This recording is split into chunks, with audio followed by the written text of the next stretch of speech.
അപ്പോൾ എല്ലാവർക്കും വീണ്ടും നമസ്കാരം. നമ്മൾ വീണ്ടും നിങ്ങളുടെ സംശയങ്ങളും അതിന് ഞങ്ങളുടെ ഉത്തരങ്ങളും പറയുന്ന ഒരു സെഷനിലേക്ക് നമ്മൾ വീണ്ടും വന്നിരിക്കുകയാണ്. അപ്പോൾ തുടങ്ങിയോ, വലിയ ഡയലോഗടി ഒന്നുമില്ല, നേരെ കാര്യത്തിലേക്ക്. ഇത്തവണ നമ്മൾ യൂട്യൂബിൽ നിന്ന് വന്ന കമൻറ്റുകളും ഇൻസ്റ്റഗ്രാമിൽ വന്നിരിക്കുന്ന DM-കളും അതേപോലെ ഇൻസ്റ്റഗ്രാമിൽ അന്നിട്ട് ഒരു പോസ്റ്റിന് വന്നിരിക്കുന്ന അതിൻ്റെ അടിയിൽ വന്ന ചോദ്യങ്ങളുമായിരിക്കും നമ്മൾ കവർ ചെയ്യാൻ പോകുന്നത്. ഏതാണ് ആദ്യം? അപ്പോൾ വിച്ച് ക്ലീനർ യു യൂസ്, അതാണ് ആദ്യത്തെ ക്വസ്റ്റ്യൻ. എനിക്ക് തോന്നുന്നു മിക്കവാറും ഈ നമ്മുടെ ചെയിൻ ലൂബും പിന്നെ ആ വീഡിയോയിലുള്ളതായിരിക്കും. ചെയിൻ ക്ലീൻ ചെയ്യുന്നതും പിന്നെ അതേപോലെ ഇതിൻ്റെയും കൂടി ആയിരിക്കും. ഏതാണെന്നറിയോ, നമ്മൾ കാർബറേറ്ററൊക്കെ ക്ലീൻ ചെയ്തില്ലായിരുന്നോ? എന്താണേലും എല്ലാത്തിലും നമ്മൾ യൂസ് ചെയ്യുന്ന ഒരു ബ്രാൻഡിൻ്റെ തന്നെ പ്രൊഡക്റ്റാണ്. അത് വന്നിട്ട് പോളിയോൾ എന്ന് പറഞ്ഞ ബ്രാൻഡിൻ്റെയാണ് നമ്മൾ യൂസ് ചെയ്യുന്നത്. ചെയിൻ ക്ലീനർ ആണെങ്കിലും ചെയിൻ ലൂബ് ആണെങ്കിലും. കാർബറേറ്ററിൻ്റെ കാര്യത്തിലാണെങ്കിൽ ബ്രേക്ക് ക്ലീനറാണ് യൂസ് ചെയ്തത്. അതെല്ലാം പോളിയോൾ എന്ന് പറഞ്ഞ ബ്രാൻഡിൻ്റെയാണ്. അവരുടെ സാധനം വാങ്ങാൻ ഓൺലൈനിൽ ആമസോണിലുണ്ടോ? ഉണ്ടെന്ന് തോന്നുന്നു. അവരിപ്പോൾ ഇതിൽ വിൽക്കുന്നുണ്ട്, ഓൺലൈൻ അവർ സൈറ്റിൽ വിൽക്കുന്നുണ്ടെന്നാണ് തോന്നുന്നത്. ഇല്ലെങ്കിൽ ഇൻസ്റ്റാഗ്രാമിൽ അവർ അത് മെസ്സേജ് അയച്ച സംഭവം കിട്ടും. അതാണ് പോളിയോൾ ആണ് ഉപയോഗിക്കുന്നത്. എല്ലാം ക്ലീനറും ലൂബും എല്ലാം പോളിയോൾ. അതെ, പോളിയോളിൻ്റെയാണ് നമ്മൾ യൂസ് ചെയ്യുന്നത്. ഇപ്പോൾ കുറേയായി ഹിമാലയൻ 411 ഹൈറ്റ് ഇൻക്രീസ് ചെയ്യുന്ന വീഡിയോസ് കാണുന്നുണ്ട്. ഒപ്പീനിയൻ? ഹിമാലയൻ 411 ഹൈറ്റ് ഇതാക്കുന്നത് മറ്റേതേ ഫ്രണ്ടിലത്തെ ഇത് വെച്ചിട്ട് തിരിച്ച് അതും പിന്നെ ബാക്കിലത്തെ മറ്റേ ബാക്കിലത്തെ ഏതാ ചെയ്യുന്നത്? ബാക്കിലത്തെ ഡോഗ് ബോണിന്റെ ഇതാക്കും, ഷോർട്ടാക്കും. അതും ഉണ്ടല്ലോ, മിക്കവാറും അതായിരിക്കും. ഞാൻ ഈ ചോദ്യം ആദ്യം കണ്ടപ്പോൾ ഞാൻ ചുമ്മാ അടിച്ചു നോക്കി ഇതിൽ. കാരണം ഈ ഹിമാലയൻ്റെ എത്രയാണ് ഗ്രൗണ്ട് ക്ലിയറൻസ് എന്ന് എനിക്ക് അറിയില്ലായിരുന്നു. ഞാൻ അടിച്ചു നോക്കി, ഇതിന് 220 mm ഗ്രൗണ്ട് ക്ലിയറൻസ് ഉണ്ട്. അതെന്ന് പറഞ്ഞാൽ ഒരു 90 ഞാൻ 85% നമ്മുടെ കേരളത്തിലെ റോഡുകൾക്കും അത് ധാരാളമാണ്. അടി തട്ടത്തേ ഇല്ല, അത്രയൊക്കെ ആയിട്ടില്ല. ഈ ഹൈറ്റ് കൂട്ടുന്നതിന് കാരണം ഓഫ് റോഡ് ചെയ്യാത്ത കൂട്ടിയിട്ട് ഒരു ഉപയോഗം. അല്ലെങ്കിൽ പിന്നെ നമുക്ക് വെയിറ്റ് കൂടുതലോ അല്ലെങ്കിൽ ഹൈറ്റ് കൂടുതലായ ആൾക്കാരാണേലും ഹൈറ്റ് കൂട്ടിയ ഗുണമുണ്ട്. കാരണം എന്താണെന്ന് പറഞ്ഞു കഴിഞ്ഞാൽ വെയിറ്റ് കൂടുമ്പോൾ ഇത് ഓൾറെഡി താഴും, അപ്പോൾ ഇതിൻ്റെ ഗ്രൗണ്ട് ക്ലിയറൻസ് കുറയും. അപ്പോൾ അതിനെ നമ്മൾ കവറപ്പ് ചെയ്യാൻ വേണ്ടി ഹൈറ്റ് കൂട്ടിക്കഴിഞ്ഞാൽ കുഴപ്പമില്ല, സംഭവം സെറ്റാവും. അല്ലെങ്കിൽ ഹൈറ്റ് കൂടുതലായിരിക്കണം. ഇതൊന്നും അല്ലെങ്കിൽ നല്ല ഓഫ് റോഡ് ചെയ്യുന്നവരായിരിക്കണം. അതെ, ഇതിനൊരു ഉപയോഗം ഇല്ലാണ്ട് ഇത് കൂട്ടിയോണ്ട് ഒരു പ്രയോജനമില്ല. അതെ, വെറുതെ സംഭവം കൂട്ടിയിട്ട് വലിയ മറ്റേ ഇത് ജിറാഫ് പോലെ ഇരിക്കാന്നല്ലാണ്ട് ഒരു ഉപയോഗമില്ല. ഇത് എന്താണെന്ന് പറയുക, പർപ്പസ് ഇല്ലെങ്കിൽ കൊണ്ടൊരു കാര്യമില്ല. കാരണം നമ്മൾ ഉയരം കുറവാണ്, എന്നിട്ട് ഇതിൻ്റെ ഹൈറ്റ് കൂട്ടി കഴിഞ്ഞ് കഴിഞ്ഞാൽ പിന്നെ നമുക്ക് കാല് ഇതിനകത്ത് കുത്താനും പറ്റില്ല, അങ്ങനത്തെ ഒക്കെ അവസ്ഥയായി പോകും. ഇപ്പോൾ ഉദാഹരണമായിട്ട് 2 പേരുടെ കാര്യം ഞാൻ പറയാം. ഒന്ന് ആൽഫിയുടെയാണ്. ആൽഫി ജെയിംസ് എന്ന് പറഞ്ഞിട്ടൊരു ചേട്ടനുണ്ട്. പുള്ളി ഓഫ് റോഡൊക്കെ ചെയ്താണ് ഹിമാലയൻ 411. അപ്പോൾ ആ ചേട്ടൻ്റെ വണ്ടിയിൽ ഇതേപോലെ പുള്ളി ഡോഗ് ബോണിൻ്റെ അങ്ങനെ എന്തോ ഇതിൽ ഹൈറ്റ് കൂട്ടിയിട്ടുണ്ട് നല്ലോണം. പക്ഷേ സ്ക്രൂ ചെയ്യുന്ന സാധനം, അതായത് ആ ചേട്ടൻ എന്താണെന്ന് പറഞ്ഞാൽ 6 അടിക്ക് മേലെ പൊക്കമുണ്ട്. ചേട്ടന് ബൈക്കിൽ ഇരുന്ന് കഴിഞ്ഞ് കഴിഞ്ഞാൽ ഇതൊരുമാതിരി സ്പ്ലെൻഡറിൽ ഇരിക്കുന്ന പോലത്തെ അവസ്ഥയാണ്. പിന്നെ നല്ല ഓഫ് റോഡും ചെയ്യും. അപ്പോൾ പുള്ളി അത് ഹൈറ്റ് കൂടും. പുള്ളിയെ സംബന്ധിച്ച് ആ ബൈക്ക് പെർഫെക്റ്റ് ആവുകയാണ് ചെയ്യുന്നത്. അപ്പോൾ രണ്ടാമത്തെ ആൾ ബെന്നാണ്. ബെന്നിൻ്റെ ബൈക്കിലാണേലും പുള്ളി നല്ല ഓഫ് റോഡ് ചെയ്യുന്നത്. പുള്ളി ബാക്കിലത്തെ ഡോഗ് ബോൺ ചെറുതാക്കുകയാണ് ചെയ്തത്. അപ്പോൾ ഹൈറ്റ് കൂടുതൽ, ഫ്രണ്ടിലും മറ്റേ സാധനങ്ങളൊക്കെ ചെയ്ത് പുള്ളിയുടെ വണ്ടി ഫുള്ളി മോഡിഫൈ ചെയ്ത വണ്ടിയാണ്. അതായത് ഓഫ് റോഡ് ഓടിക്കുന്ന ആൾക്കാരാണ്, അവർക്ക് അവരുടെ ഇതിന് ഉപയോഗത്തിന് വേണ്ടിയിട്ടാണ് സംഭവം ചെയ്യുന്നത്. അല്ലാത്തൊരു ഞാൻ കണ്ട ഒരു യൂസ് കേസ് എന്ന് പറഞ്ഞാൽ നമുക്ക് ആളൊന്ന് സൈസ് കൂടിയ ആളായിരിക്കണം. അങ്ങനെയാണ് ആരും ചെയ്യലുണ്ടാവും തോന്നുന്നത്. കാരണം ഈ വണ്ടിയുള്ളത് ഓഫ് റോഡ് ഓടിക്കാതെ ചെയ്യാതിരിക്കുകയാണ് ഏറ്റവും നല്ലത്. അതെ, പിന്നെ അത്യാവശ്യം ഓഫ് റോഡ് ഓടിക്കണമെങ്കിൽ ഇത് തന്നെ ധാരാളമാണ്. വെറുതെ സാധനം ഇത് ആൾക്കാർ ചോദിച്ച പുള്ളി എന്ത് കേസിനാണ് ചോദിച്ചതെന്ന് അറിയത്തില്ല. എല്ലാവരും ചെയ്യുന്ന കണ്ടുകൊണ്ട് അതുകൊണ്ട് ഒപ്പീനിയൻ ചോദിച്ചായിരിക്കും. അതായത് നമ്മൾ മറ്റുള്ളവർ ചെയ്യുന്നത് കണ്ടുകൊണ്ടല്ല, നമുക്ക് അതുകൊണ്ട് ഉപയോഗം ഉണ്ടോ എന്നുള്ളതാണ് പ്രധാനപ്പെട്ട കാര്യം നമ്മൾ ആലോചിക്കേണ്ടത്. Starter coil for Himalayan 411 BS3 required. അത് ചോദ്യമല്ല, അവൻ ഇതാണ്. അത് എവിടെ കിട്ടുമെന്നായിരിക്കും എനിക്കറിയത്തില്ല. അത് മിക്ക റോയൽ എൻഫീൽഡിൽ തന്നെ ചോദിക്കുന്നത്, അല്ലെങ്കിൽ അങ്ങനത്തെ വല്ല റോയൽ എൻഫീൽഡിൻ്റെ സ്പെയർ വിൽക്കുന്ന കടകളിൽ ചോദിക്കുന്നതായിരിക്കും ഏറ്റവും ഉത്തമം. മറ്റേ ഇതിനകത്തൊരു കമൻറ്റ് വന്നിട്ടുണ്ട്. ഏതാണെന്നറിയോ, നമ്മുടെ ബാഷ് പ്ലേറ്റ് വെച്ചതിൻ്റെ ഇതിനകത്ത് does it fits on Xpulse 4V. ഈ 210 വെച്ച ബാഷ് പ്ലേറ്റിൻ്റെ കാര്യമാണ് പറഞ്ഞത്. ഈ ബാഷ് പ്ലേറ്റ് 200-ൽ ഫിറ്റ് ആവില്ല. കാരണം ഇത് ഈ വണ്ടിക്ക് വേണ്ടി സ്പെഷ്യലായിട്ട് ഉണ്ടാക്കുന്ന ബാഷ് പ്ലേറ്റ് ആണ്. ഈ മോട്ടോ ടോർക്കിൻ്റെയാണ് നമ്മളിത് വെച്ചിരിക്കുന്നത്. അവരുടെ സൈറ്റിൽ തന്നെ ഈ 200 ആക്സസറീസ് ഉണ്ട്. അപ്പോൾ അതിൽ നോക്കിക്കഴിഞ്ഞ് കഴിഞ്ഞാൽ ബാഷ് പ്ലേറ്റ് ഉണ്ടെന്നാണ് വിശ്വസിക്കുന്നത്. അങ്ങനെയാണെങ്കിൽ അവരുടെ നിന്ന് ഡയറക്റ്റ് വാങ്ങിയാൽ മതി. 200-ന് പറ്റും. ഇതെന്തായാലും ഫിറ്റ് ആവത്തില്ല, ഇത് 210-നുള്ളതാണ്. ഞാൻ മറ്റേ ഹാൻഡിൽ ബാർ മാറ്റുന്ന അതിനകത്ത് ഒരുത്തനിട്ട കമൻ്റാണ്, ചോദ്യമല്ല. സഞ്ചാരി വിസ് അവനാണ് ഇട്ടിരിക്കുന്നത്. You need to change the clutch cable and accelerator cable routing needs to change. Additionally the accelerator cable gets little tight after changing. എല്ലാം സത്യമാണ്. അതെ, പുള്ളി പറഞ്ഞ കാര്യങ്ങളെല്ലാം സത്യമാണ്. ഇതിൻ്റെ ഒരു വീഡിയോ ചെയ്യാനും ഉണ്ട് നമുക്ക്, അതായത് ഒരു വിശദീകരണം കൊടുക്കണം. അതെ, കാരണം ഇത് വെക്കുന്ന ആൾക്കാർ ഇത് അറിഞ്ഞിട്ടില്ലെങ്കിൽ നല്ലൊരു പണിയിലേക്കാണ് നമ്മൾ ചെന്ന് ചാടാൻ പോകുന്നത്. കാരണം ഈ ഹാൻഡിൽ ബാർ, മോട്ടോടോർക്കിൻ്റെ ഈ ഹാൻഡിൽ ബാറിൻ്റെ കാര്യമാണ് പറഞ്ഞത്, അഡ്വഞ്ചർ ഹാൻഡിൽ ബാറിൻ്റെ. ഇത് വെച്ച് കഴിയുമ്പോഴേക്കും പിന്നെ നമുക്ക് ഈ വണ്ടിയുടെ സ്റ്റോക്ക് റൗട്ടിങ്, അതായത് ക്ലച്ച് കേബിൾ ആക്സിലേറ്റർ പോകുന്ന ആ റൗട്ടിങ്ങിലൂടെ നമുക്കിത് ഫിറ്റ് ചെയ്യൽ നടപടിയാവില്ല. ഇനി കഷ്ടപ്പെട്ടെങ്കിൽ നമ്മൾ ഫിറ്റ് ചെയ്താലും ഇത് വർക്കാവില്ല. അതായത് ആക്സിലേറ്റർ കേബിൾ മുടിഞ്ഞ ടൈറ്റ് ആവും, ക്ലച്ച് കേബിൾ അനക്കാൻ പറ്റാത്ത രീതിയിൽ ടൈറ്റ് ആയി പോകും. ദയവേത് അങ്ങനെ ടൈറ്റ് ആക്കേണ്ടത്, നമ്മൾ ജയിച്ചപ്പോൾ കാണിച്ച് മണ്ടത്തരം പറ്റിയത്. അതെ അതെ, ഞങ്ങൾ ആ ക്ലച്ച് ലിവർ വലിച്ച് മേളിലോട്ട് കയറ്റി ഫുൾ എൻഗേജ് ആക്കി വെച്ചിട്ടാണ് ഇടാൻ പറ്റിയത്. അതുകൊണ്ട് അതെ, അപ്പോൾ നമ്മൾ ശ്രദ്ധിക്കേണ്ട 2 കാര്യങ്ങൾ എന്തൊക്കെയാണെന്ന് പറഞ്ഞു കഴിഞ്ഞാൽ, ഇതിൻ്റെ റൗട്ടിങ് മാറ്റുക എന്നുള്ളതാണ്. ഈ ആക്സിലേറ്റർ കേബിളിൻ്റെ കാര്യത്തിലാണെങ്കിൽ എന്താണെന്ന് പറഞ്ഞു കഴിഞ്ഞാൽ, നമ്മളിത് അതിൻ്റെ ഉള്ളിൽ നിന്ന് ഈ ക്ലസ്റ്ററിൻ്റെ സൈഡിൽ കൂടിയാണ് സ്റ്റോക്ക് വരുന്നത്. അത് നമ്മൾ ഈ ആക്സിലേറ്റർ 2 കേബിൾ ഊരിയിട്ട്, അതായത് ഈ കേബിളുകൾ 2 എന്ന് പറഞ്ഞാൽ ട്രിപ്പിൾ ക്ലാമ്പിൻ്റെ ഉള്ളിൽ കൂടെയാണ് ശരിക്കും വരുന്നത്, ഇതിൻ്റെ ഉള്ളിലേക്ക് വരുന്നത്. നമ്മൾ ഈ ഹാൻഡിൽ ബാർ വെക്കുന്ന സമയത്ത് ഇതെല്ലാം ട്രിപ്പിൾ ക്ലാമ്പിൻ്റെ പുറത്തൂടെ എല്ലാം ഇല്ല. അതിന് 2 ഓപ്ഷൻ ഞാൻ പറഞ്ഞുതരാം. ഈ ആക്സിലേറ്ററിൻ്റെ കാര്യത്തിൽ എന്താണേലും ഇത് ട്രിപ്പിൾ ക്ലാമ്പിൻ്റെ പുറത്തു കൂടെ നമ്മൾ കൊണ്ടുവന്നിട്ട് വേണം ഫിക്സ് ചെയ്യാൻ. പക്ഷേ ക്ലച്ച് കേബിളിൻ്റെ കാര്യത്തിൽ 2 ഓപ്ഷൻ ഉണ്ട്. ഒന്നെന്ന് പറഞ്ഞു കഴിഞ്ഞാൽ അവർ തന്നെ 200-ൻ്റെ നീളം കൂടിയ ക്ലച്ച് കേബിൾ തരുന്നുണ്ട്. അത് നമ്മൾ ഫിറ്റ് ചെയ്യാനാണെങ്കിൽ മോട്ടോടോർക്കാരോട് ഞാൻ സംസാരിച്ചപ്പോൾ അവർ പറഞ്ഞത്, ഇതിൻ്റെ ഉള്ളിൽ ഈ ക്ലച്ച് കേബിളിൻ്റെ ഈ ഒരു വശത്തായിട്ട് അവിടെ അഡ്ജസ്റ്റർ നട്ട് വരുന്നുണ്ട്, ഫ്രീ പ്ലേ അഡ്ജസ്റ്റ്. അതെ, ഫ്രീ പ്ലേ അഡ്ജസ്റ്റ് ചെയ്യാനുള്ള ആ സാധനം ഊരി മാറ്റിയിട്ട് ഈ നമുക്ക് ഈ സ്റ്റോക്ക് വരുന്ന ട്രിപ്പിൾ ക്ലാമ്പിൻ്റെ ഉള്ളിൽ കൂടെ തന്നെ റൗട്ട് ചെയ്തിട്ട് നമുക്ക് 200-ൻ്റെ കേബിൾ ഫിക്സ് ആകും. പക്ഷെ നമ്മളതല്ല ചെയ്തത്. നമ്മൾ ചെയ്തത് സ്റ്റോക്ക് ക്ലച്ച് കേബിൾ തന്നെ വീണ്ടും ഈ ട്രിപ്പിൾ ക്ലാമ്പിൻ്റെ ഉള്ളിൽ നിന്ന് പുറത്തേക്ക് ഇറക്കിയിട്ട് അതിൻ്റെ പുറത്ത് കൂടെ ഉള്ളിലേക്ക് റൗട്ട് ചെയ്യുകയാണ് ചെയ്തിരിക്കുന്നത്. അതും പക്കയായിട്ട് വർക്കാവും. പക്ഷേ ഒരു കാര്യം ശ്രദ്ധിക്കുക, ഇത് ഇൻസ്റ്റാൾ ചെയ്യുന്നതിന് ടൈറ്റ് ചെയ്യുന്നതിന് മുമ്പ് 2 വശത്തേക്ക് തിരിച്ച് 2ഉം പ്ലേ ഫ്രീ ആയിട്ട് തന്നെ പോകുന്നുണ്ടോ എന്ന് നോക്കുക. ചില സമയത്ത് നമ്മൾ അങ്ങോട്ടും ഇങ്ങോട്ടും തിരിക്കുമ്പോൾ ഇത് ആക്സിലേറ്ററിൻ്റെ ഇത് ടൈറ്റ് ആവാനുള്ള സാധ്യത കൂടുതലാണ്. ഇത് തിരിയുമ്പോൾ വെച്ച സമയത്ത് ആക്സിലേറ്ററിന് വെച്ച് ടൈറ്റ് ആയിരുന്നു, പക്ഷേ പിന്നീട് അതങ്ങ് അങ്ങോട്ടും ഇങ്ങോട്ടും ഇതാക്കി അഡ്ജസ്റ്റ് ചെയ്തിട്ട് ഇപ്പോൾ റെഡി ആയിട്ടുണ്ട്. ഇപ്പോൾ ഒരു കുഴപ്പമില്ല, അങ്ങോട്ടും ഇങ്ങോട്ടും തിരിച്ചാലും ഒരു പ്രശ്നമാണ്, 2ഉം കൃത്യമായിട്ട് വർക്കാവുന്നുണ്ട്. അപ്പോൾ ആ 2 കാര്യങ്ങൾ ശ്രദ്ധിക്കുക, ഇല്ലെങ്കിൽ ഇതൊരു മെനക്കേടായിരിക്കും. പുള്ളി പറഞ്ഞ കാര്യം കറക്റ്റാണ് കേട്ടോ. ഹാഷിം മുഹമ്മദ് ചോദിച്ചിരിക്കുകയാണ്, ബ്രോ ഹാൻഡിൽ ബാർ മാറ്റിയിട്ട് എങ്ങനെയുണ്ട് ഓടിക്കാൻ? ഹാൻഡിൽ ബാർ മാറ്റിയിട്ട് നമ്മുടെ ഈ ഓൺ റോഡ് ആണെങ്കിൽ കുറച്ചും കൂടെ അപ്രൈറ്റ് ആയി, ഇപ്പോൾ കുറച്ചും കൂടെ നല്ല കംഫർട്ടബിൾ ആയിട്ട് ഇരുന്ന് നമുക്ക് പോകാൻ പറ്റുന്ന ഒരു ഫീലാണ് വണ്ടി ഓടിക്കുമ്പോൾ. കൈ നല്ല ഫ്രീ ആയിട്ടായിരിക്കുന്നത്. മറ്റേത് കുറച്ച് എനിക്ക് നാഞ്ഞിരിക്കണമായിരുന്നു. പിന്നെ 2ാമത്തെ കാര്യം, ഓഫ് റോഡിൻ്റെ കാര്യത്തിലാണേലും ഇതേപോലെ തന്നെയാണ്. പക്ഷേ ഓഫ് റോഡിൽ ഇപ്പം ഞാൻ ആലോചിക്കുമ്പോൾ പഴയ ഹാൻഡിൽ ബാർ തന്നെയായിരുന്നു നല്ലതെന്ന് എനിക്ക് ഡൗട്ടുണ്ട്. കാരണം പണ്ടത്തെ ഹാൻഡിൽ ബാറിൽ എനിക്ക് വണ്ടി ചാടിക്കാൻ കുറച്ചും കൂടെ എളുപ്പമായിരുന്നു. കുറച്ച് ഇങ്ങനെ താന്നിരിക്കുന്നതുകൊണ്ട് എനിക്ക് ഇത് കുറച്ചും കൂടെ ഫ്രീ ആയി, കുറച്ചുകൂടി എളുപ്പമായി. അപ്പോൾ ആ ചാടിക്കൽ പഴയ പോലെ നടക്കാത്ത പോലെ എനിക്ക് തോന്നുന്നുണ്ട്. അത് തോന്നലാണ്, കാരണം കൈ പിടിക്കുമ്പോൾ ഈ ഒരു ആക്ഷൻ കുറഞ്ഞില്ല. ഇനിയിപ്പോൾ ഞാൻ എൻ്റെ പൊസിഷൻ മൊത്തത്തിൽ നിന്ന് അഡ്ജസ്റ്റ് ആയി കഴിഞ്ഞാൽ അത് ശരിയാവുമായിരിക്കും. പിന്നെ 3ാമത്തെ കാര്യം എന്ന് പറഞ്ഞാൽ വൈബ്രേഷനാണ്. വൈബ്രേഷൻ ഉണ്ട് ഹാൻഡിൽ ബാറിന്. സ്റ്റോക്കിന് വെച്ച് നോക്കുമ്പോൾ 2 വശത്തേക്കും വൈബ്രേഷൻ കയ്യിലേക്ക് അനുഭവപ്പെടുന്നുണ്ട്. പക്ഷേ ഗ്ലൗസ് ഇട്ട് കഴിഞ്ഞാൽ ഒരു പരിധി വരെ അത് കുറയ്ക്കാം നമുക്ക്.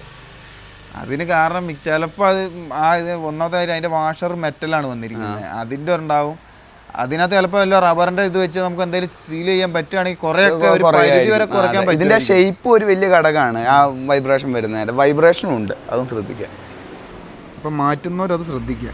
അതെ ബ്രോ, എൻജിൻ ഗാർഡിൻ്റെ സ്ക്രൂ എല്ലാം വലുതാണ്, ഇതിൻ്റെ ആയിരിക്കും എക്സ്പൾസിൻ്റെ ആയിരിക്കും പറഞ്ഞിട്ടുണ്ടാവുക. എൻജിൻ ഗാർഡിൻ്റെ സ്ക്രൂ വലുതാണ്. സ്ക്രൂ അല്ല, ബോൾട്ട്.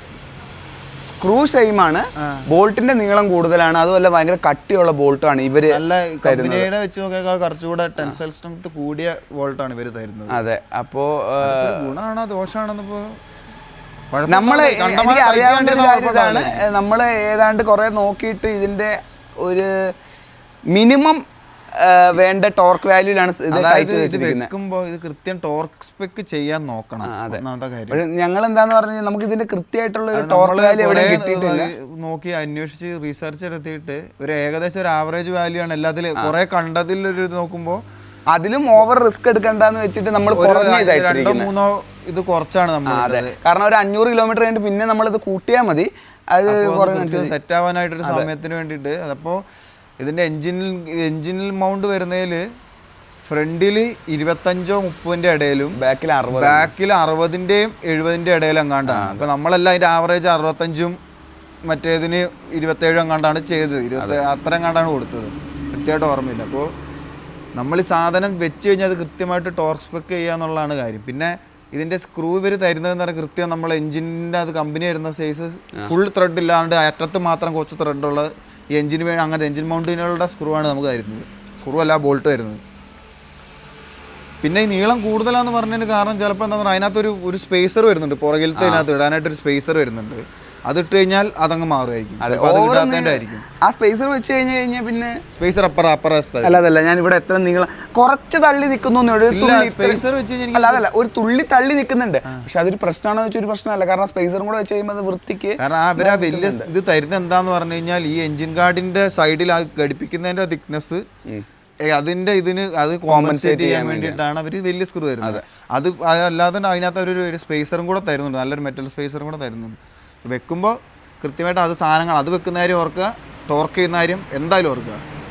അപ്പോൾ ടോർക്ക് ചെയ്യാൻ അറിയില്ലെങ്കിൽ ഏകദേശം ഒരു ഇതിൽ പുറകിൽ നല്ല മുറുക്കണം, ഫ്രണ്ടിൽ ഒരു മിനിമം ഇതിൽ. ഞാൻ വീണ്ടും പറയുകയാണ്, നമ്മൾ ഇതെന്ന് പറഞ്ഞു കഴിഞ്ഞാൽ എഞ്ചിൻ്റെ മൗണ്ടിങ്ങിൽ തൊട്ടുള്ള കളിയാണ്. അതായത് അത് ചെയ്യുമ്പോൾ ഒന്നില്ലെങ്കിൽ ഇതിനെപ്പറ്റി വലിയ ബോധ്യം ഇല്ലെങ്കിൽ ഒരു നല്ല എക്സ്പേർട്ട് ആയിട്ടുള്ള ഒരാളുടെ ടോർക്ക് റേഞ്ച് ഉള്ള ഒരാളുടെ അടുത്ത് കൊണ്ടുപോയിട്ട് ടോർക്ക് ചെയ്ത് തന്നെ ഇത് ഇൻസ്റ്റാൾ ചെയ്ത് നോക്കുക. ഇല്ലെങ്കിൽ വെറുതെ വണ്ടിയുടെ വണ്ടിയുടെ ചാസിക്ക് എന്തെങ്കിലും പറ്റിക്കഴിഞ്ഞ് കഴിഞ്ഞാൽ പിന്നെ ഒരു ഇതുമില്ല. ഈ വണ്ടിക്ക് എന്ത് പെർഫോമൻസ് നമുക്കത് എക്സ്ട്രാക്ട് ചെയ്യാൻ പറ്റില്ല. അത് നമ്മൾ കൃത്യമായിട്ട് കമ്പനി പറയുന്ന അളവിൽ ഇത് ടോർക്ക് ചെയ്യാൻ പറ്റിയിട്ടില്ലെങ്കിൽ ാസിലേക്ക് പോകും. ഇതെന്താന്നറിയോ തന്നെ, മറ്റേ പോലെയാ, നല്ല ഓടുന്ന ഒരാളുടെ കാലിന്റെ എല്ലിന് എന്തെങ്കിലും പൊട്ടൽ വന്നുള്ള അവസ്ഥ ആലോചിച്ചാൽ മതി, അതേപോലെ സംഭവിക്കും. പിന്നെ അതാണ് അതിപ്പോൾ വലിയ സ്ക്രൂവാന്ന് പറഞ്ഞ സ്ഥിതിക്ക് വാങ്ങിയതായിരിക്കും. ഇനിയിപ്പോൾ അതല്ല സംശയമാണെങ്കിൽ ഇത് വെക്കാതിരിക്കുന്നതാണ് കുറച്ചും കൂടെ നല്ലത്. അതാകുമ്പോൾ ഈ പറഞ്ഞ ഇത് വെച്ചാലും, അതായത് ക്രാഷ് ഗാർഡ് വെച്ചാലും വെച്ചില്ലെങ്കിലും എന്താ സംഭവിക്കേണ്ട എല്ലാം സംഭവിച്ചിരിക്കും നല്ലൊരു വീഴ്ച വീണ് കഴിഞ്ഞാൽ. ഇപ്പോൾ ക്രാഷ് ഗാർഡ് വെച്ചിട്ട് നല്ലൊരു വീഴ്ച വീഴുകയാണെങ്കിൽ ആവശ്യത്തിലേറെ ഇത് ഷാസിലോട്ട് പോകും. മറ്റേതാണെങ്കിൽ ഒരു പരിധി വരെയൊക്കെ പിടിച്ചേക്കുക. അപ്പോൾ സംശയത്തിലാണ് നിൽക്കുന്നതെങ്കിൽ വെക്കാണ്ടിരിക്കുകയാണ് ഏറ്റവും നല്ലത്.